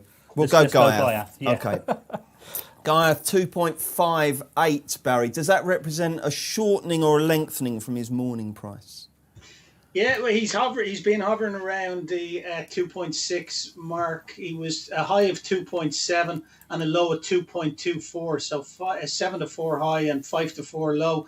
And like you say, now he's around 2.58, which is just a little over 6 to 4 at the moment. So he's just halfway between the two. 11 to 4 Magical. She's been the best backed horse of the day, really, Magical. Has been as big as 4 to 1 on the exchange into 11 to 4 now. 5.4 on the exchange, 9 to 2. She's been matched at. Lord North, obviously another fancy, is a 4 to 1 chance, and 11 to 2 Kamiko, and the mare in the race, Rosa Kildare. What a game filly she is. She's 120 outside her of the field, but yeah, I think I'm going to take on Kamiko. I said it to you guys earlier. I just thought that the Guineas has worked out a pretty poor race if you take Pinatubo ahead of it. There's been excuses for him, I know, since in the Derby and then in the Sussex, but I just think there's a lot of hard luck stories with this horse. And he's currently 2.86. I can lay him in the place market, Bruce. So I think that's what I'm going to do. Okay. Or 2.94, actually. So just nearly 2 to 1. Shall I just nick down to 2.9 just to be greedy? I'll tell you what, no, I'm happy to be the price taker here at 2.94 because I think he's going to slide in the win market. I can't see them coming for him over the favourite Magical and Lord North. So I think he's going to be a drifter in the win market. So I'd like to take 50 quid out of him. Okay. So 50 quid at a backer stake at 2.94. Obviously, that just gives us just under 100 quid liability. Thank you very much, Barry. There's a little bit unmatched there, but we can assume that will get picked up, can we? Yeah, we certainly can. It's done there now. Jolly good. Okay, we'll start at the top with the favourite, chaps. Guyeth. Now, Keels, this is a horse who's had a fairly unorthodox rise to the top of the tree, isn't he? Does that mean that what he's doing now actually makes him almost more exciting because he's potentially progressive still? Or does it still leave lingering question marks about whether some of the bad runs that he used to drop in might just recur? Where do you stand with Guy?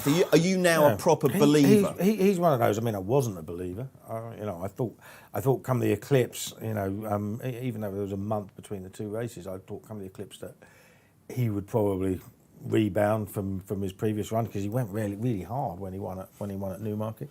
But he's done it back to back now. He has won 8 of his 11 starts. He's only thrown in a couple of stinkers in his life. You know what I mean? We shouldn't really be too hard on him. He's thrown one really, really bad race in his life when he ran in the Arc last year on very soft ground when he got taken on for the lead. Will he get taken on by Rosa Kildare? I don't know. I don't suppose it actually matters when it comes to Rosa Kildare, because I don't think she'd be anyway good enough to stay with him for long enough. So I think he's the most solid horse in the race. I'm not falling over myself to back him at 13-8, because I think the other 3 with chances are good. But, I think he's the right favourite. And, when you look at a horse that's won 8 of 11 starts, I don't think we've got a right to be calling him inconsistent. I guess not. By the way, I've got a little fact. This is almost as good as my Roberto Escobar £2,500 quid on rubber bands. When Gaiath won his first race as a 2-year-old, a future Cheltenham Festival winner was down the field. Pentland Hills. Isn't that peculiar? Brilliant. Who'd have thought it? Love it. Enzo, give us your view on Gaiath. Are you with or against? I'm against him today. As you said, he had a strange he crept up, didn't he? Won his maiden, won a novice race, looked quite good. I think people got excited. I think he won a race in the Group 1 in Germany, didn't he? And he covered the last quarter mile on soft ground very quickly. I think people have done analysis on his stride patterns where he covers a lot of ground very easily. That's when I zone out the science. I get there's something in sectional times, but stride patterns. I want to have fun backing horses. Honestly, it's all too scientific. And he won a Group 3 over in Meydan as well, and he did a very quick time for the last 2 furlongs there. But I got the impression he was a horse who just like bossing the opposition. And once he got in a battle, I always thought, what will he find if he go head to head with him? But of course, he's proved this year a bit. Nothing could get near him at Newmarket. I still find it hard to believe that's the Coronation Cup at Newmarket. Yeah, it's just in my head. It should be Epsom every year, and it's like the Brigadier Gerard that Lord North won. I can't. Yeah, that race at Haydock. Haydock was peculiar. Yeah, but no, this year he looks like he's grown up. His Eclipse win was very good, obviously, but we don't know how fit and able was. Given a bit to do as well. I want to take him on. I think something will go past him, Bruce, today. And if something gets to him, will he be able to fight back? We still don't know that. Okay, fair enough. And Barry, what do you think will happen with Gaiath? I think you're against, aren't you? Yeah, I was against him just off the back. I just thought the 2 races that he's won this season, there were excuses for horses in behind in the Coronation Cup and again in the Eclipse. And I think he's going to get taken on for the lead today. And that might just be the breaking of him in this race. Now, no doubt he's a class horse for all the reasons Enzo said. But Rosa Kildare takes him on early. You wouldn't know how he's going to cope with that, because he's set his own fractions throughout so far this season and on other runs where he's got out and made all. He's got to give weight away to the 3-year-old Rosa Kildare, and she just might go a couple of, hard to believe, but she might just go a couple of clips too fast for him early, and it might just blunt his finishing kick in the last 2 furlongs. So Lord Norton, the way they're back in Magical, it looks like defeat's out of the question for her. They're really strong on her. But yeah, I think he's opposable for all those reasons. I mean, Magical, she's incredible. She's won £3.5 million. She's won 6 Group 1s. Is she almost, Keels, a little bit unheralded given what she's done? Is it almost the case, well, O'Brien has so many of these, Mining and all these other super fillies? It's another, she's finished behind Enable a few times, but she's not that much worse than Enable. Enable is absolutely top class and keeps on winning, but she's not a million miles behind her. She's chased her a few times, and she's now on a 4-timer herself. She's won a stack of Group 1s herself. And easing of the ground is very much in her favour. She's certain to run her race, and you could argue 11-4 is still a fair price, even though she has shorn. So why? What stops you tipping her? It stops me tipping because I sort of respect all of them. It's one of those rare races. I'm not gonna have a bet in the race. I think. Lord North, you talk about coming up from, a rare way to come up into Group 1 country. He won the Cambridgeshire last year. Obviously John Gosling did it with Halling years and years ago. Won a Cambridgeshire. He came out and won an Eclipse and then won 2 of these internationals. And Lord North looked very good at Ascot. He's a decent you know, he's obviously a decent horse. He's rated 124, officially £2 better than Magical. So right in there. And I wouldn't be anywhere near as dismissive of Kamiko as Barry is. I don't think the Guineas was that bad. I mean, I poo-pooed Pinatubo for a while, but he's come out and won a Group 1 since. He's been very consistent. You know what I mean? He only just got beat, you know, okay, Palace Pier probably won with a bit in hand at Ascot, but I mean, he still had to go past him. He was second to him there. That form stands up. Are you happy trip-wise for Kamiko? I think trip-wise will probably be okay. I mean, I don't think he didn't didn't stay at Epsom. I don't know. I don't think he stayed at Epsom. Okay, but he didn't fall down a hole. He didn't fall in a complete hole. I think his class got him into fourth against horses that probably aren't that good behind Serpentine. But yeah, I would not rule him out at all. I mean, I think, Enzo, we've both tipped Lord North. I'm kind of happy to believe he might be the one that bombs out of these four, but I just feel like he's progressive, and I just think last time he took a big step up from that race at Haydock, and it was a decent-looking win. I'm really fascinated by the fact that RPR's have only got him £1 off Gaiath, and I just think at the prices, I've gone with Lord North, but as Kealy says, this is such a tough race. Any of those four can win, can't they? It is. He's got to turn a foot, though, hasn't he, Lord North? He's got that push-button acceleration that I don't think the other three have. And if James Doyle, who's had a nightmare, hasn't he, in this race in recent years, I think he's admitted that, if he can produce him at the right time, I think will he have run push-button acceleration off the sort of fractions that Gaiath is going to set, though? That's the question. That's the thing, because he's definitely going to go home with a long way out, isn't he? Gaiath's going to go at... And the issue for the jockeys is how far do they let him go? Yeah, how much if rope you do take they give him on too early, you're in danger of ruining your own race, aren't you? Exactly, Something else, so I don't know what they do with him. I think Murphy, Doyle and Moore will all be hoping to see Franny Norton go out nice and quick on Rose of Kildare and just maybe unsettle Gaiath and knock him out of his stride. But the tactical possibilities in this race are really fascinating, aren't they? I mean, Keels, do you see those three giving Gaiath a good old sighter, or will they just say, look... I think they'll try and sit close enough without getting into a battle. You know, I mean, that would be the ideal, wouldn't it? But I mean, the other thing is they don't want to give him a very easy time in the first half mile or whatever, because then he'll have plenty left at the end. You know I think the one who can probably afford to get quite close and use plenty of energy early is probably Magical, because they just know she's hardy and gritty and gets there and she'll stay on, won't she? So Barry, you've opposed Kamiko. I mean, as Kealy says, Pinatubo, that was a decent performance. Yeah, we know he's not the same horse as he was at 2, but are you really that down on the 2,000 Guineas form? Yeah, well, even Pinatubo, like he's won his grade 1 over 7 furlongs. You know, it wasn't over a mile. I just thought that in the Guineas he's beaten horses that blatantly don't stay a mile. Definitely in Wichita, and the form in the horses in behind outside of Pinatubo, who's won his race over 7 furlongs, hasn't stacked up at all. I just thought it was a poor renewal of the race. And I'm happy to take him on at that price today in the place market with such good horses against him. Interesting little vignette about Magical. She was to be covered by No Nay Never, and they kept her down in Coolmore because that's where the covering was taking place, obviously. And she just grew and she just really flourished over the winter, and she came to hand quite early this year. So they decided to give her another season in training, which is great for race fans to be able to see her. It's not often they keep their 5-year-old mares in training Coolmore, and I think they've really shown the benefit for it this year. Now, 2 soft enough races, it has to be said, in the Curragh, but great that they're bringing her here to take on Gaiath and Lord Norton. You know, next year she'll get covered by No Nay Never, and we look forward to seeing her progeny. Yeah, I think if she wins today, then there'll be no doubting. No one doubts her now, but I'm saying she'll rise to that really much-loved status. OK, thanks very much for leaving your comments underneath the feed. Let's get a couple more now. And we've got Justin 2008-7. Gaiath won't be stopping. Justin is all over the favourite. Mark Smith says, people still bash Gaiath, and he's done nothing wrong. He'll do for me.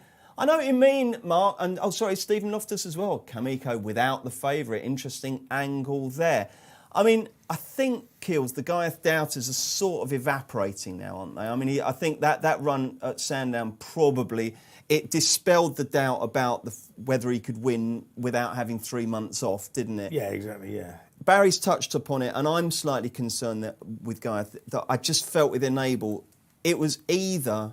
I mean, Gosden was very adamant that she wasn't, fully tuned up. But I also thought that even if she was, and they were desperate to win that race, that Frankie did give her a lot to do there, and she stayed on OK. So it's possible that Eclipse win wasn't necessarily worth what a normal Eclipse win would be. If he wins today, Enzo, there's no doubt anymore. Yeah, so I thought he was a bit soft last year when I saw him get beaten. I think he got beaten in the Arc trial, didn't he? Then he obviously ran disappointing in the Arc itself, but I don't think he's soft anymore. I think I'm wrong with that, but I still think he's vulnerable. I think something can get at him today, and I just hope he gets Lord North. Talk about magical, Bruce. Mares in the race don't have a great record. I was looking back. Arabian Queen, I know, won it when she beat Golden Horn, didn't she? In that massive surprise a few years ago. But I think many others. I think sort of 20 plus have failed in the last sort of 15 years. So it's not a great race. Is there a reason for that? I mean, allowances aren't particularly unfair at that time. Well, I mean, not back years ago, there weren't that many mares that stayed on in training, and you have to be absolutely top class to beat the colts, don't you? Take us through the Arabian Moon hard luck story there, Kills. Arabian Queen. Arabian Queen. It was just one of those. It was a 7-runner race, and Betfair did her extra place markets, and I was just convinced that she was going to run a decent race. So I had a fair bet on it, 9-4 to finish in the first 4, which obviously she did, and I never had a bean on her or anything on her, and she was 150 at one point.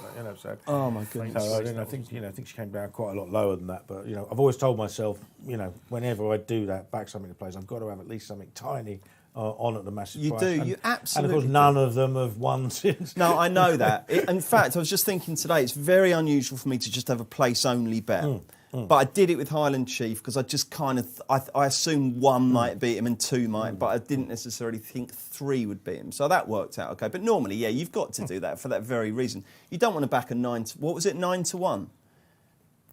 Arabian Queen. 9-4. You backed a 9-4 winner and you're absolutely sick as a dog. That's no good. You can't do that. Kamiko's quite popular, Barry. Yeah, well, steady away at the 6-1 mark, Bruce, or at 5-1 mark. 6 on the exchange was 6.2 earlier, so just steady away at that price. The favourites on the slide out to 2.6, still 11-4 Magical, and Lord North is currently 5.2. So it's quite a mature market, as you know, and they're steady at that price now. Nearly 1.1 million traded on a pre-race. But Barry, normally in a mile and 2 race, there's not a great deal happen in the in-play market. But I think with this race, if Rose of Kildare does get in front of Gaiath early on, you're going to see some tremors in the in-play market, don't you? Yeah, if something takes him on and he doesn't get it all up front his own way, well, then you'll definitely see the market react to that. It'll be interesting to see how a lot of the in-running players will react. Will they still want to be with Gaiath, or will they want to get him once he's been taken on early doors for the lead? If you were backing a horse, if there was a market to finish 4th, which I'd love there to be, who would you back? Keels. Sure. I would.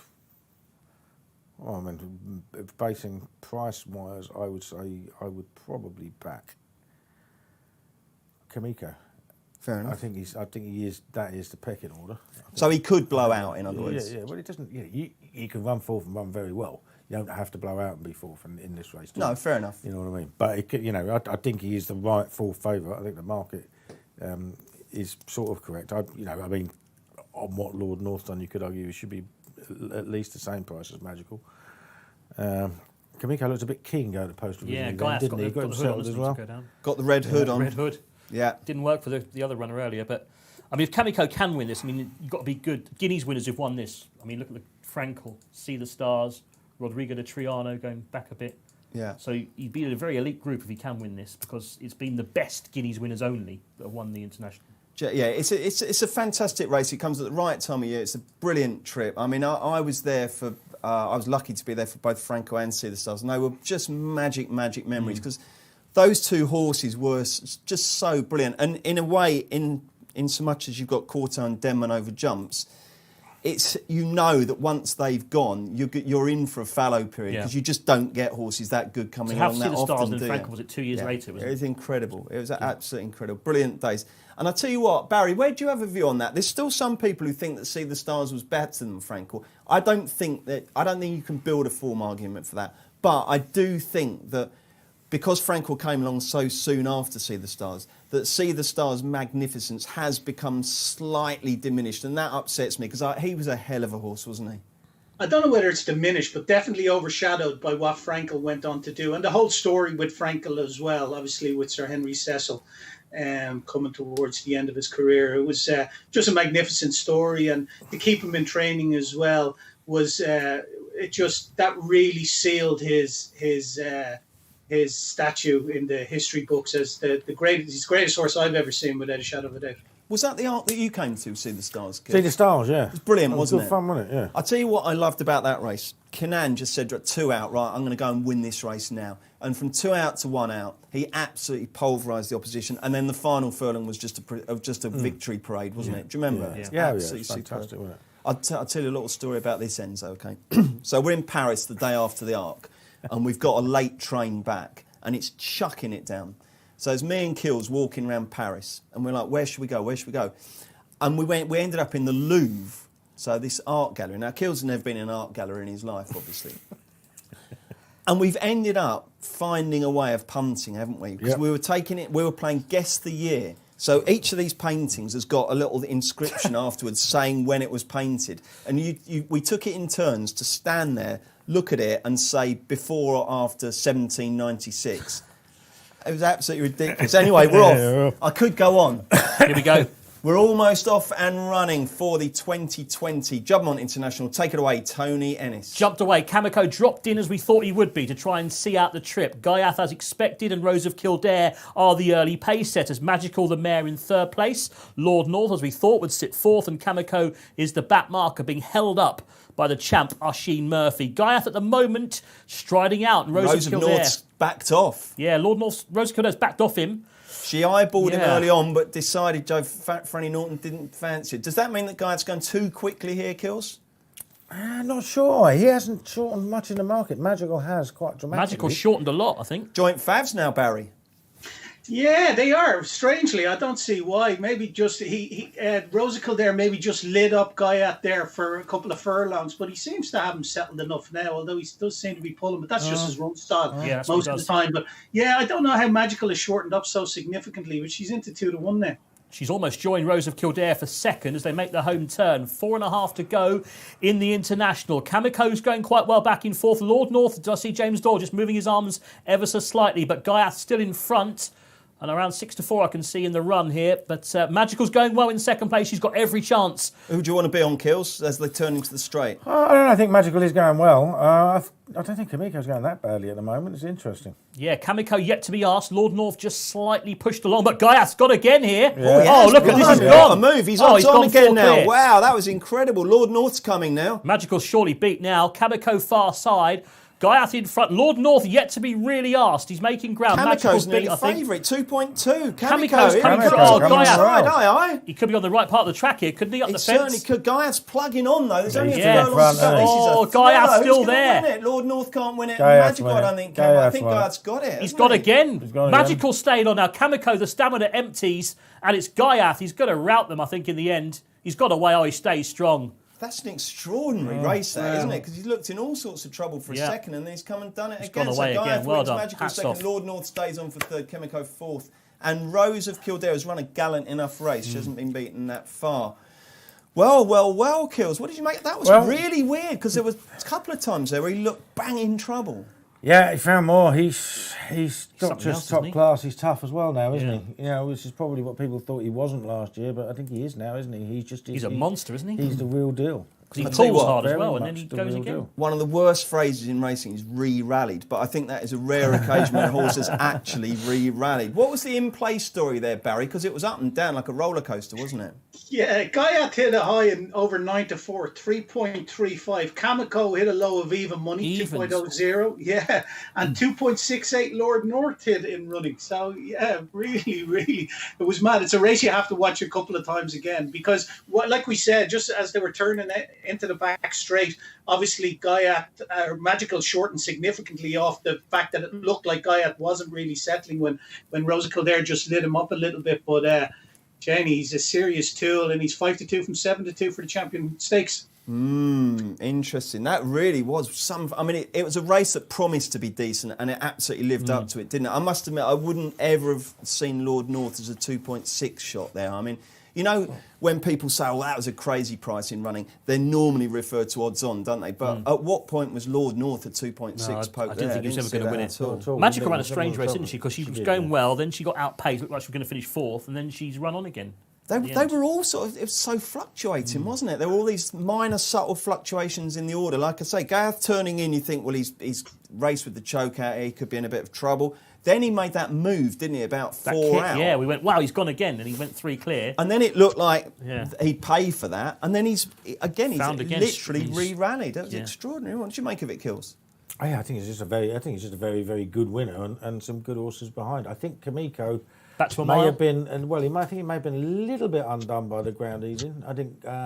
They're always making excuses for that. He's a good horse. He's run a good race there, Barry. He's run a good race. He's run a good race. He hasn't got placed. You got your money. He's run a good race there, just not good enough for us. So that's beaten Rosa Kildare. He's traded shorter than everything else, didn't he? He came through to win. He may not have stayed on the ground. I think he's shaped like a really good horse. Yeah, I'd definitely be interested in backing him again. For what? Over what trip? QE2? I could back him at a mile or a mile 2. But I'd want fast ground. I'd want fast ground. He can't beat Palace Pier though, can he? A mile? Or a mile 2? Probably not. We'll wait and see. I mean, it all depends on price, doesn't it? It's not like he's going to be evens. You know what I mean? No. Look, Kamiko's a really good. I still think he's a good, honest horse who may not be as good as the best around. But I mean, there's nothing wrong with him. No, absolutely not. And what did you make of Magical? I mean, she's just done a running, Barry, hasn't she? You know, it's yet another really, really gallant performance. She just found one too good. Just like she does Enable every time before that she's met Enable, and it's happened here with Guyat again today. She's a great filly. She's a very good filly, but she's just not in that higher echelon the way that Guyat and Enable are. And you've got Guyat quoted for the Champion Stakes. Enzo, would that be the plan rather than the Arc? And the Arc, yeah. Imagine, I mean, the Arc would be fascinating, wouldn't he? I mean, the Arc could be an absolute race of all time, couldn't it? The way it's building up, if they all turned up.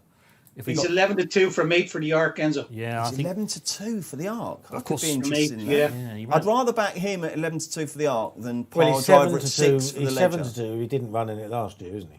Yeah. You know what I mean? It's just I think he's you've got to ignore him. He's grown up this year, isn't he, Guy? Yeah, I think. Yeah, I mean, you can ignore it. Can you ignore? I mean, he has one at Longshot, hasn't he? Yeah, he has one there as well. There's no look. There's his 2 disappointing runs are there, aren't they? Yeah, but ever since that, he's putting together a real top class body of work, isn't he? Yeah, he's shown that he's the best middle distance horse around at the moment. And again, Charlie Appleby will you know, he's another one. Charlie Appleby's a real gentleman. I really like him. I think he's such a nice man. So he's not one of these people who try and stick 2 fingers up at the people who've doubted the horse. But there have been a lot of doubters surrounding Guyat, haven't they? But I mean, I think that's silenced them once and for all, hasn't it? Definitely. Lord North will be fascinating winning where he goes next as well. I still think he's got another big one in him later in the year, perhaps. I thought he's probably run to his level, isn't he, Lord North? That's probably as good as he is. Yeah, I'd say so. Yeah, which is a good high level. Kills, is that? You know, if 0 is the worst Juddmonte International ever and 10 is the best, what number's that?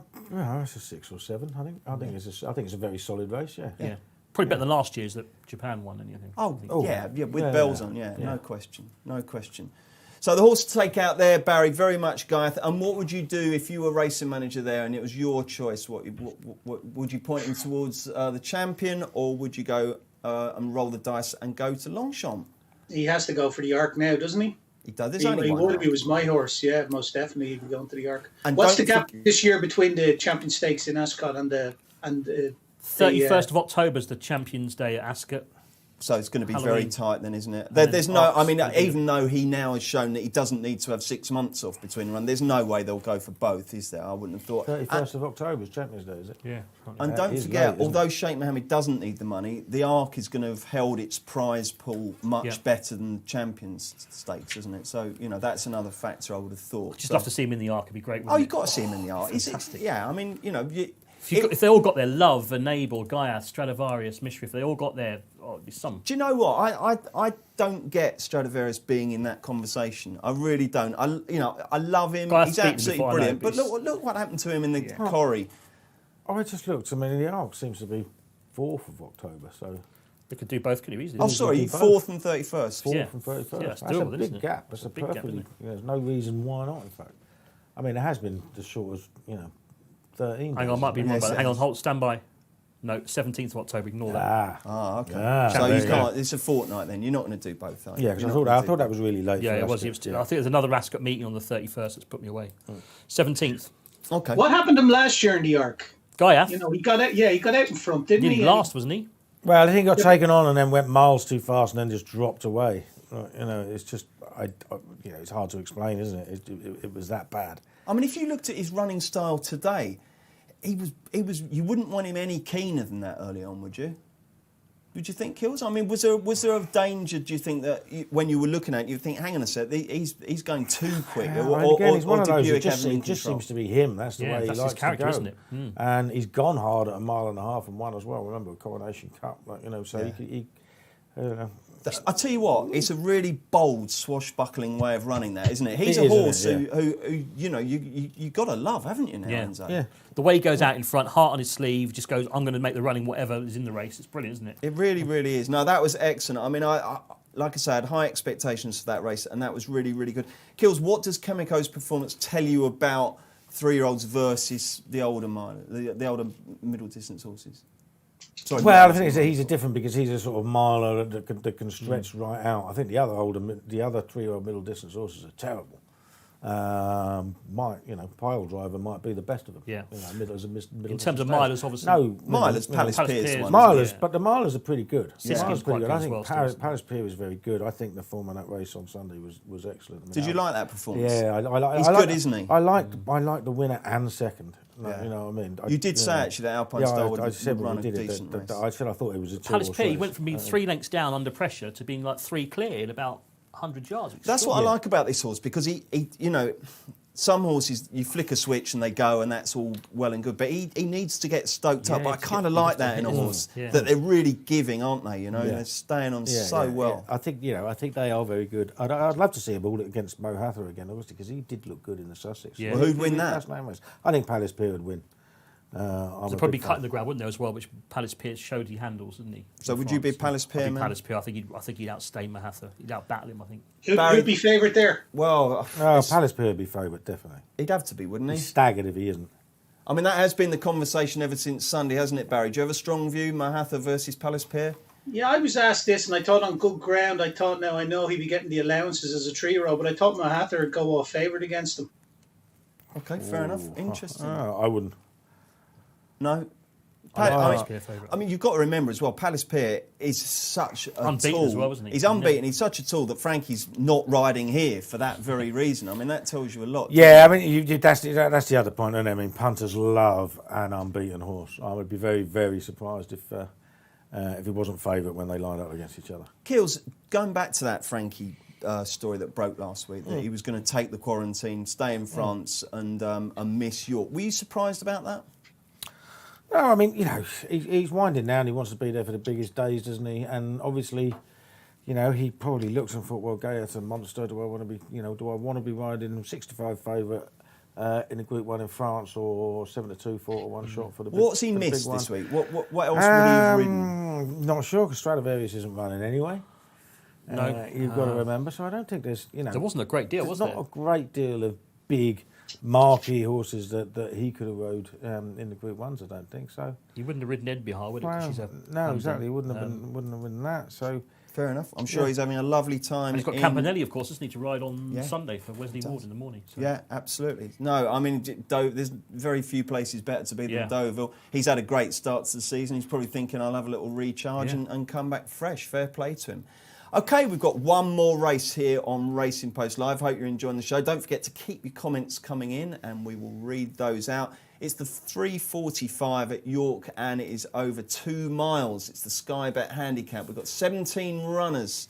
So we've got full each-way terms. And we'll have an early look at the market. And Rafe Beckett's Make My Day is the favourite, Barry.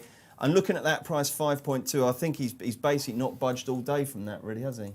Yeah, he was 5.8 a little earlier, but that's generally been his mark, hovering just a little over the 4-1 chance True Destiny, and there's been some money for that at around the 10 mark. I like Donald McCain's horse in it, Blakeney Point.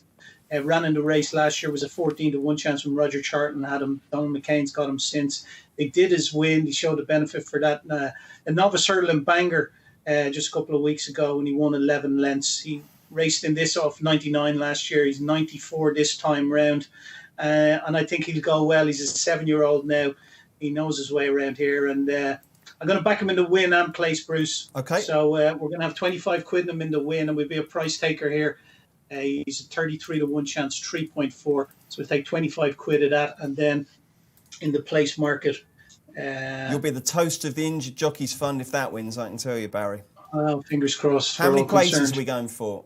We're going to standard place term, so that'll be four places. Okay. Although we have the option to go down 1 to 3 or up an additional place to 5. So there's 3 different place markets on the Betfair Exchange, but just the traditional one here, we've got a standard place terms, and it's 5.7, which is just a little over the 9 to 2 mark. You happy with that? Shall I take that? Place. Yeah, I'm happy enough to take that. Yeah. Okay. Yeah. And how much are we having on that? We're going to have 25 quid in the place market 25 as well. on that as well. Okay, I think that's not going to get done just yet. Or is it? Yeah, Yes, it is, that'll really. go. Oh no, we've got a little bit to go. We've got 19 quid left, but Yeah, that'll go into the lane, and someone will come in and take that. I'm fairly confident between now and off time. okay. Thank you, Barry. Quick word on places, Keels, because you know I always say that there's 3 key things to being a good punter: judgment, strategy, discipline, and strategy brings in things like. You know, you used to just back and win or each way. That was the only choice you had. Now you've got spreads, backs, lays, extra prices, extra places, best odds guarantee. If you fancy an outsider like Barry does with Blakeney Point, what do you tend to do? Do you tend to take the driver out and go 4 places, or do you soften it and go for slightly bigger? If I'm betting on the exchange, I can do a lot. Like, you know what I mean? I'll take the win. I will back 2 places, 3 places, 4 places, and 5 places. I mean, yeah, I'm not saying I'll just do it blind. I mean, the prices will, but sometimes you get something like it's like 2.4 for 3 places. Hang on a minute, it's like 1.85 for 4. That's a far better value bet to me. Like, you know what I mean? So I might grade it and just have more on the almost insurance most places, and then work it up. But yeah, I've done a lot. It's important, isn't it, Enzo, when you're looking at a proposition, first you've got to pick your horse, but then you've got to maximise how you make money out of it. There's so many options now, isn't there? Of course, the old days, which is a straightforward each-way bet. Now, as you say, all these different place markets. I used to try, and if I fancy one of the massive prize, I'd have a third of the bet to win and 2/3 place. I mean, it's just something I'd used to try and do. It didn't always work out. But as you say, nowadays, 3 places, 4 places, it all depends, isn't it, what sort of price you can get in those markets. Do you try and chase the extra place? Where yes, possible. I think so. Yeah, I think I have done that. Yeah, the 4 yeah, because you know what it's like. I mean, this doesn't actually happen, but you remember it, so you think it always happens. If it's 4 places, it finishes 5th. If it's 5 places, it finishes 6th, and so on. But there's so much more to betting than just picking your horse. So Barry's gone each way on Blakeney Point. Who are you going for, Enzo? Unoriginal, but make my day. Looked quite good last year for John Gosden. That win. Over shorter, wasn't it, when he won at York last time? That's the slight concern. He's going up in distance here, but I don't think he'll fail through lack of stamina. Look, if there's to be a potential high-class handicapper stroke listed horse in this, it's going to be Make My Day, isn't it? So I'll go with him. I think he's got every chance of winning. I agree with you. You will not be aware of this because we've never worked before, but I am Rafe Beckett's #1 fan, so he was an easy choice. And I'm interested to see it, actually, that Tom Siegel has put up not just Make My Day, but also Here and Now, Rafe Beckett's other runner. So they're his 2 tips. You've put 2 up in the paper, Keels. Who are they? First of all, Wojcinski. Also got a bit of history with. I spied him at the start of the season. I thought this is a stayer who's got potential, and he ran a perfectly fine race in 3rd over 1.5 miles, which wasn't far enough. Then didn't get put into the Northumberland Plate because they went off very slow in front and he was too far behind. But he's run 2 career bests on the bounce now and finished 2nd both times, rather annoyingly.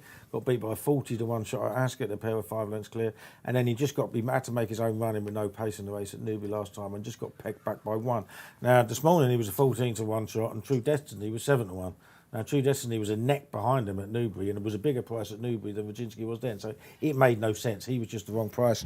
He's a little bit further up in the weight, so he's got to improve again, but he is improving, and I think he'll run well.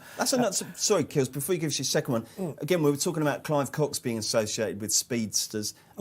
It's quite unusual. It feels a bit odd to have a Tom Dascombe 2-miler, doesn't it? Because, again, you normally associate him with... he trained Brown Panther, though, of course. I'm not saying he can't train them, but it just seems a bit peculiar, doesn't it? Yeah, no, but he's had his share of decent horses at trips as well. Proschima was replaced in the Ebor, or at least the Melrose. So, you know, he has had his share. I would, you know, the other one I backed is Just in Time for Alan King, who is no stranger to training staying horses. Obviously, he had 3 winners at Royal Ascot. You love Alan King. He's a good trainer. He's a good trainer full stop, really. He's probably still underrated on the flat. But Just in Time, if you saw Just in Time 2 years ago, he was really progressive style. He won the Mallard handicap at Doncaster, and then we didn't see him for ages. Now, he ran in that race behind Rashun and Majinski at Newby last time, and he actually traded a little bigger than the evens in running the first run for 400 odd days. He cruised through on the rail, and you thought, blimey, this is going to win first time out. This is some effort. And then of course, he got tired. But he's obviously retains all his old ability. I think he's got a fair chance of 16. Excellent. So Just in Time and Rajinski for Kills. Tony and I are going for Make My Day, and it's Blakeney Point at a big price for Barry. So Make My Day dominating the market. Monsieur Lombraise. Jack Mitchell rides this one. Do you give this a decent chance, Kills? Emerging as the second favourite now. Yeah, I think some of his form is strong enough. There was one of those I thought he was getting towards a price that you wouldn't really want to be backing him out, and he keeps going. He does keep winning though. Obviously, he's done really well so far this season. I think this is a better race though. Is this a race you've got good memories of? Let me have a look. Remind myself of the past winners, and I'll tell you. Okay. I think Eddystone Rock won it last year. And if I didn't back that, I'd be staggered. So, because I always used to. The thing is, you get to these races, Enzo, with a lot of old stages here, and Kills has backed them all multiple times. I tell you one. There's one.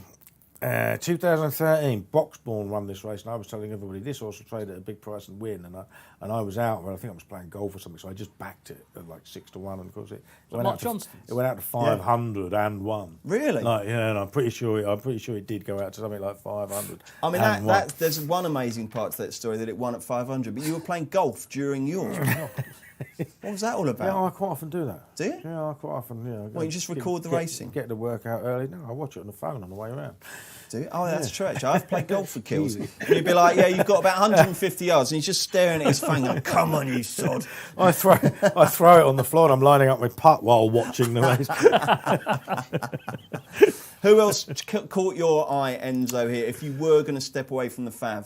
Looking outside the obvious, I was looking a little bit of, I think, Volcanic Sky. I mean, he's a horse who, obviously, Godolphin have won the big one. Saibin Sarur's horse, he won at Kempton quite well, but turf form, it's got a lot of weight. There was only 9-10. Summer Moon, I think, wants further than this. He looks a real marathon horse to me.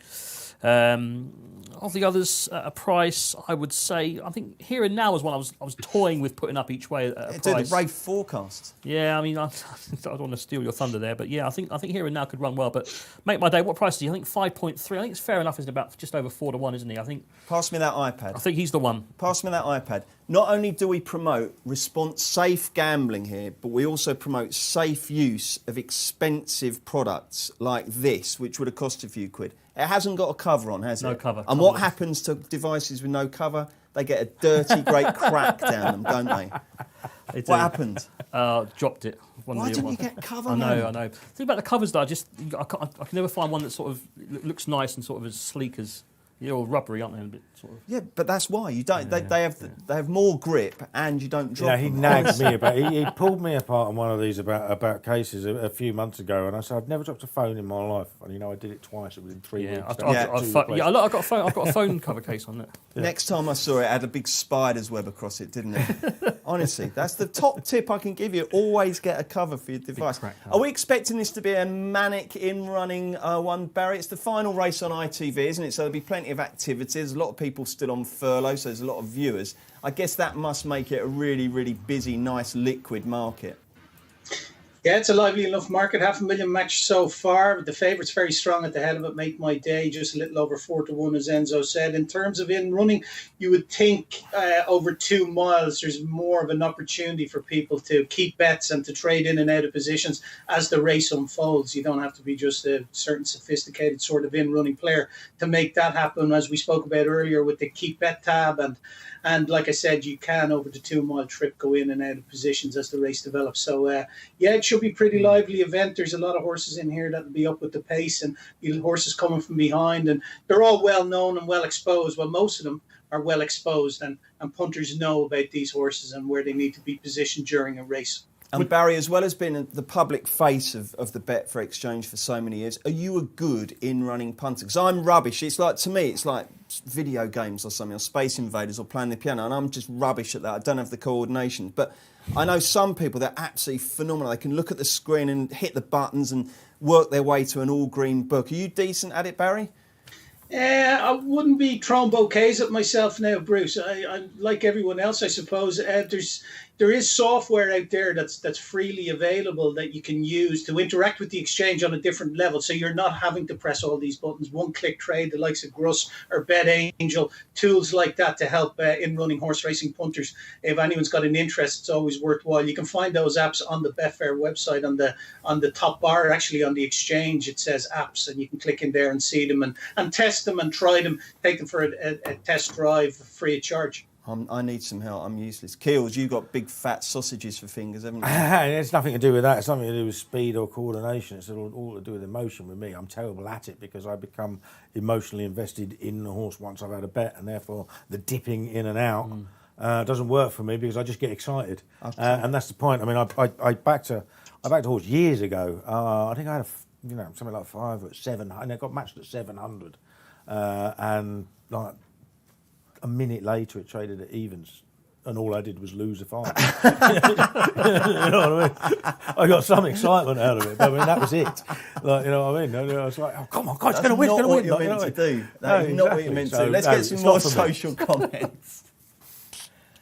What have we got then? Here is Tomato Sauce Gaming V2. I'm on Just Hubert. Okay, and Matthew Bristow. I like the look of solo saxophone each way. Who would be your preferred pick of those two? We've got one more from Darg Barnett. Rajinski is as one-paced as a Yorkshireman getting to the bar when it's his round. There you go, Kills. That's told you. Yeah, you might be right, but that's why he's running in 2 mile races, isn't it? I mean, he does stay. I mean, you know, he only got beat by 1 last time. He pulled 5 lengths clear with the win of the time before. So he's got...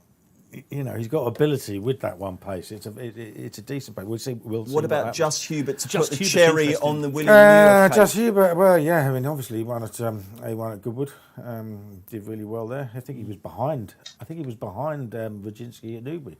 He was one of those. Finished behind Rajinski at Newbury. Solo saxophone winning run came to an end, but on very fast ground at Ascot in July. He's had a break since. Probably. You know, I mean, he was up £10 last time, so he's got to prove that he's worth that rating now. So I'd probably say I prefer... Another horse has won over hurdles, like Blakeney Point, isn't he? He's won over jumps as well, isn't he? Solo saxophone in his days with Dan Skelton, wasn't he, for a bit?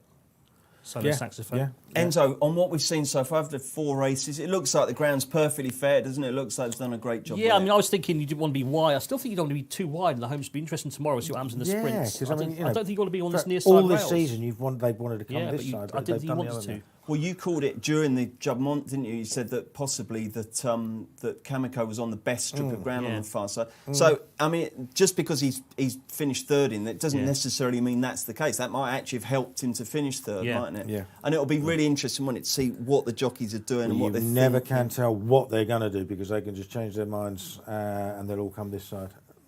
And it all comes down side. Does that tend to be, Kills, do you find that there's sort of a couple of the more sort of alpha members of the weighing room, if they decide to do something, everyone will follow them over? I mean, it's possible. Well, you'd leave an apprentice. Some will walk, and it'll only take 1 or 2 of them to say, well, it looks like it's cut up a bit from yesterday, and therefore everyone else will go over here then. Like, you know, and it might actually be not that bad at all.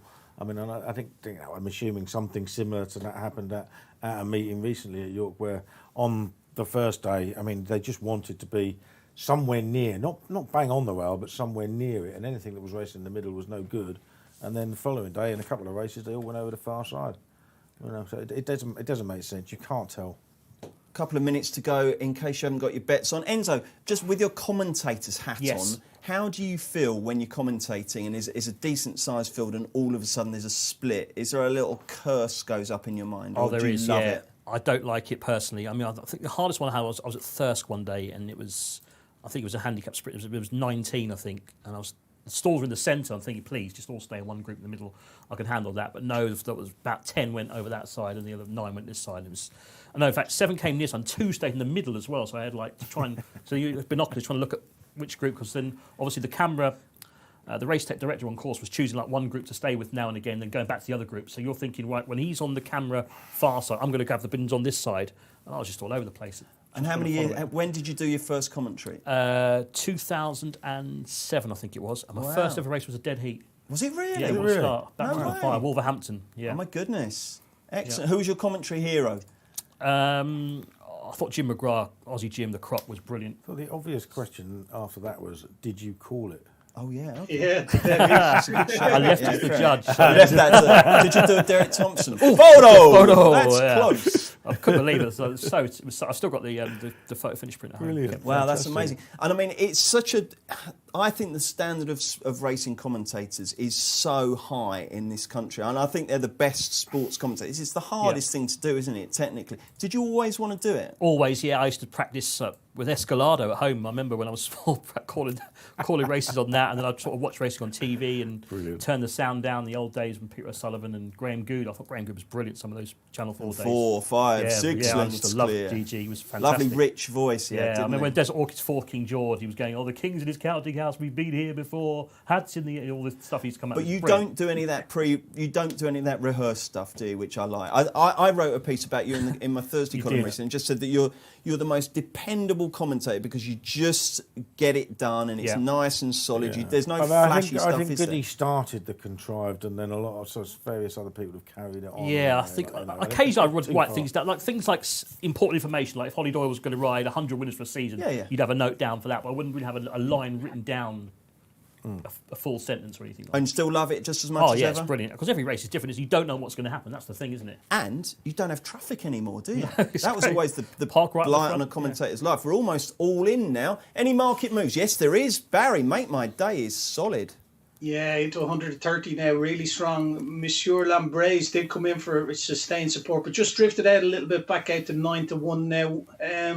Outside of that, it's quite enough here and now.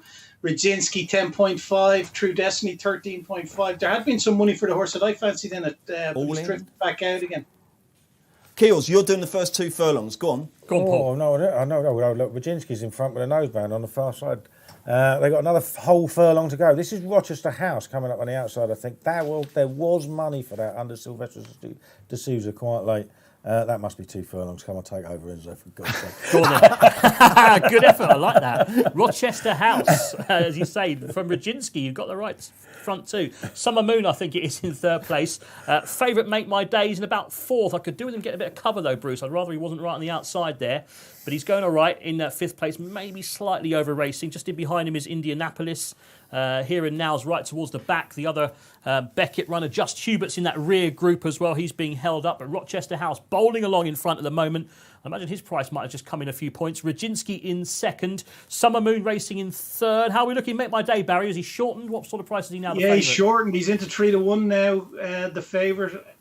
Outside of that, there's not really a lot of movement so far. I don't think there's anything unexpected happening in running. They're absolutely dawdling. They are, and important to see the rain is spattered all over the camera lens, so bear that in mind for the rest of the week. Monsieur Lambraise is right towards the back. The horse who was 2nd favourite, he's drifted, I think, in the market at the moment. He's in the pink, right towards the rear. Where's the Godolphin horse? Midfield, Volcanic Sky, top weight, settled beautifully, actually. Do you like your position, Kills? Yeah, I'm fine with it there. I think I want to be somewhere near the lead. I was going to say, that Rochester House was one of 2 horses that was nibbled at big prices, and he's gone to the front. The other one was David O'Mara's Maccawi, who was right down the bottom of Betfair's market. Blakeney Point's all right, isn't he, as well, where he is? He's quite well placed. But yeah, no, I'm quite happy at the moment. I think Just in Time is going well, just behind Volcanic Sky as well. So I'm happy with my 2 as it goes. But then if you're not happy with your 2 after a mile, you're in trouble, aren't you? No, but I mean, if they're not going a massive clip, then presumably you want to be nearer the front, don't you? Because if they start spreading, if it turns 15 into between, you never. I don't want to be where Monsieur Lambraise is, do you? It's hard to tell on. It's hard to tell on TV, though, isn't it? Do you not think he's 15 lengths between first and last? It is, because they are just, a gallop is a gallop, I suppose. But it's an interesting move for Volcanic Sky and Oisin Murphy. That's come into a single figure price. That's settled beautifully in 8th, isn't it? So they're making their way down the far side. Enzo, take it away. Yeah, still Rochester House in front, Bruce, still leading to Radzinski, still second. Summer Moon still there on the inside. He stays quite well, as we know. Solo Saxophone's a little bit further back in the field. Where's the favourite? 5th place. 5th, going well. Going well. White perfectly sleeves well. and cap, isn't he? To his inside is the one that Barry fancies, isn't it? Blakeney Point. He's banged there on the inside, the recent hurdles winner. William Buick is going well. Sky, Volcanic. really short 6. He's nearly favourite. Yeah, one's been ridden alongside of his Blue Laureate. That's not going very well. Still going all right, though, Make My Day at the moment. But Rochester House has just kicked on here, isn't he? He's tried to make it interesting. Using that stamina off the turn. He's gone on to, in second place, Radzinski. Make My Day's going to need to make a move because Volcanic Sky is right on his hammer on the Is this the old inside. Blakeney? Summer Moon's coming with a run, Bruce. Yeah, he is. Absolutely. Make My Day now has been unleashed, but he's got a lot to do there, hasn't he? As Radzinski takes it up. Come on, you're going Kills, to win give it this a race, cheer, aren't man. you? Come on, Radzinski. Will it? Radzinski's going in all right, front. isn't he? Summer Moon, Volcanic Sky. Make My Day Come on, needs to do Radzinski. better. Here You've comes got this Volcanic. one. Volcanic's short. no, not Volcanic's again. 5. Where's Just in Time? That's quite short as well. It's closing down on him. But Radzinski's Come on, still Radzinski. there. You're Come on still for sticking Kills. your head out. Kills Come on, needs Radzinski. a winner. Come on, Summer Moon's, the Radzinski. danger is outside. It's Summer go- Moon. Go, Radzinski. Get home. No, it's Oh, not no Summer way Moon. again. Oh, he's my outstayed goodness him. me. Summer Moon stays. Oh, Mark Summer Johnston. Moon wins the The only race. horse who didn't win alongside you, Keel, Summer Moon. Oh, Radzinski second. ran a blinder in second. Who was third? Keeps finishing Nakawee? second. Who was third? Enzo, did you see? I didn't see who was third. No. Oh, that's like a balloon with the air come out there as Keels shrivels awful, up isn't it? to my left. That was a horror show. I think that was Macawi running on. It was the third Macawi, that I was- think, that wasn't it? Another one Yeah. that was back to big odds to run well. Oh, goodness me. You've been done by I a see it as bravey, power. haven't Can you? I leave 10 minutes early? Is that all right? No, you've got to stay. We want to see you wallow in your misery. No, we don't, Kills. That was horrible. No one likes that. Because the thing is, he was under it. He looked like he was, Yeah. he was going to fizzle out any minute. But he stayed on Yeah, he's a fantastically game well. horse. He doesn't do anything wrong. And only one horse has come And that one horse was a real strong One stay. horse, He's unlucky yeah, to have, has if any got other past him. horse you probably would have beaten from there. Yeah. It's annoying when it happens. Barry, in play, what What's he happened trading there? at? Yeah, yellow 1.23. The runner-up, Radzinski. The winner hit a high of 55 in running. He had a best BSP, a Betfair SP of 24. It was a good old tussle between the two of them. Unfortunately, just masters him in the shadows of the post, doesn't he? Favourite was Nothing a bit else really got disappointing. into it now. Volcanic Star threatened for a while, or Volcanic Sky threatened for a while, Yeah. hit a low of 1.34, Goodness which me. is 3 3 to 1 on. Yeah. Yeah. I mean, to be fair, it did look. I mean, he was going really Yeah. well throughout. But do you find, Barry, sometimes that those horses that are absolutely cantering, when nothing else has really come off the bridle, they tend to get brutally short, don't they, in play?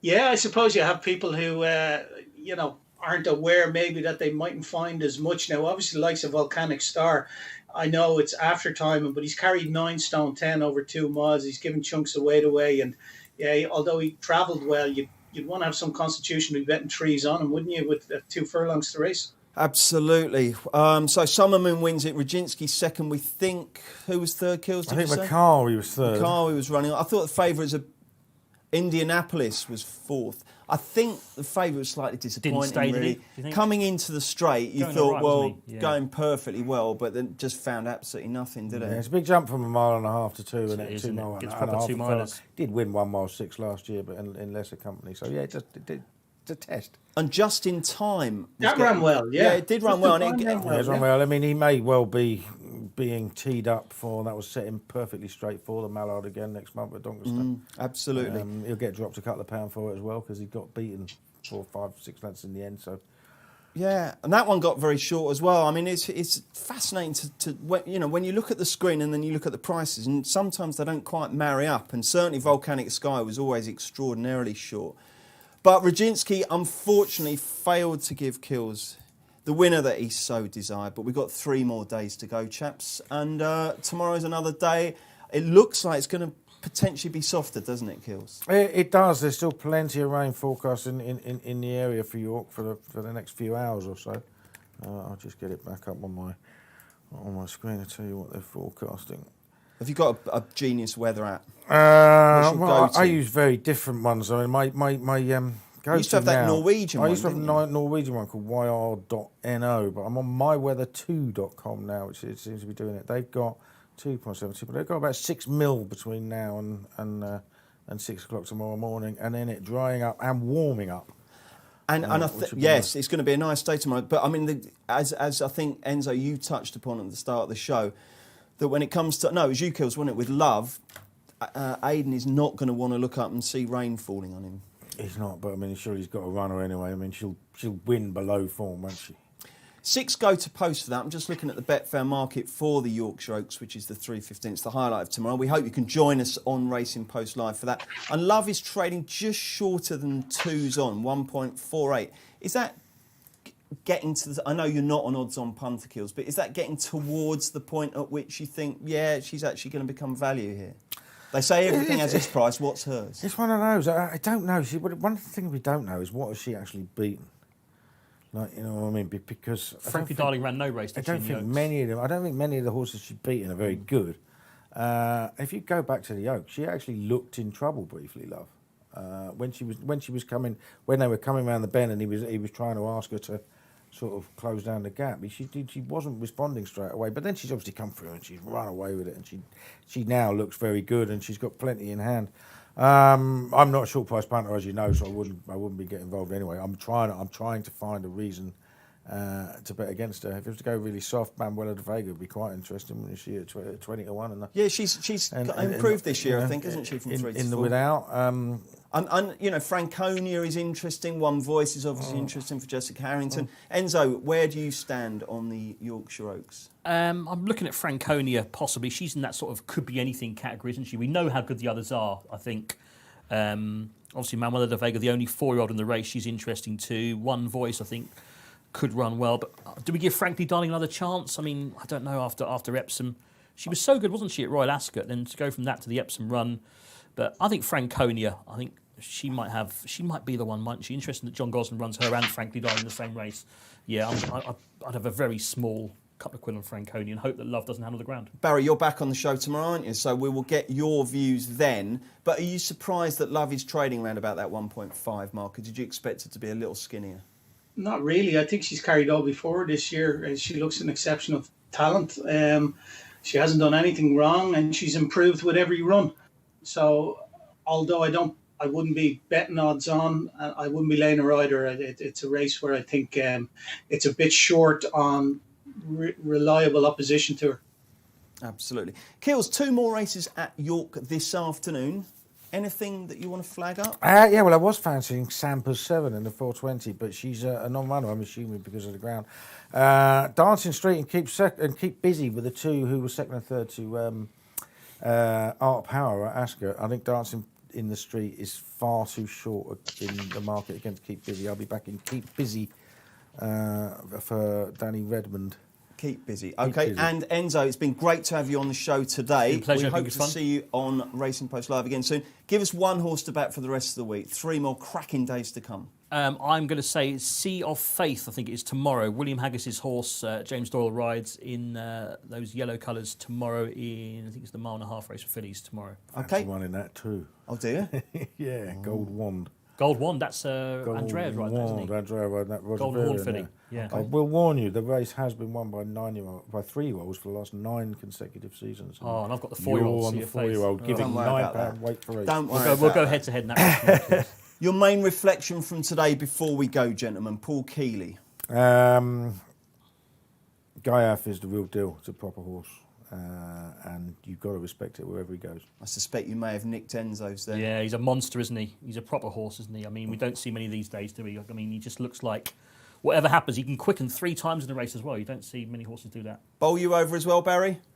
Yeah, I've been converted, but for me, I thought Pile Driver was very impressive and great to see Willie Moore get a horse like that to bring him to some of those places he's never been before. Well said, Barry. It's a result like that, regardless of whether you've had a bet or not, I think that always puts a smile on your face. We do like to see the smaller yards give the bigger ones a bloody nose every so often, and Willie Muir's done it twice this year now, so well done to him. Thank you ever so much for joining us on day one of Racing Post Live from York. Like I say, we're here every day this week. We hope you can join us on Thursday, Friday and Saturday. I'd like to say many thanks to Tony, Ennis, Paul Kealy and Barry Orr for their input. Thank you very much for watching, and don't forget, please bet responsibly.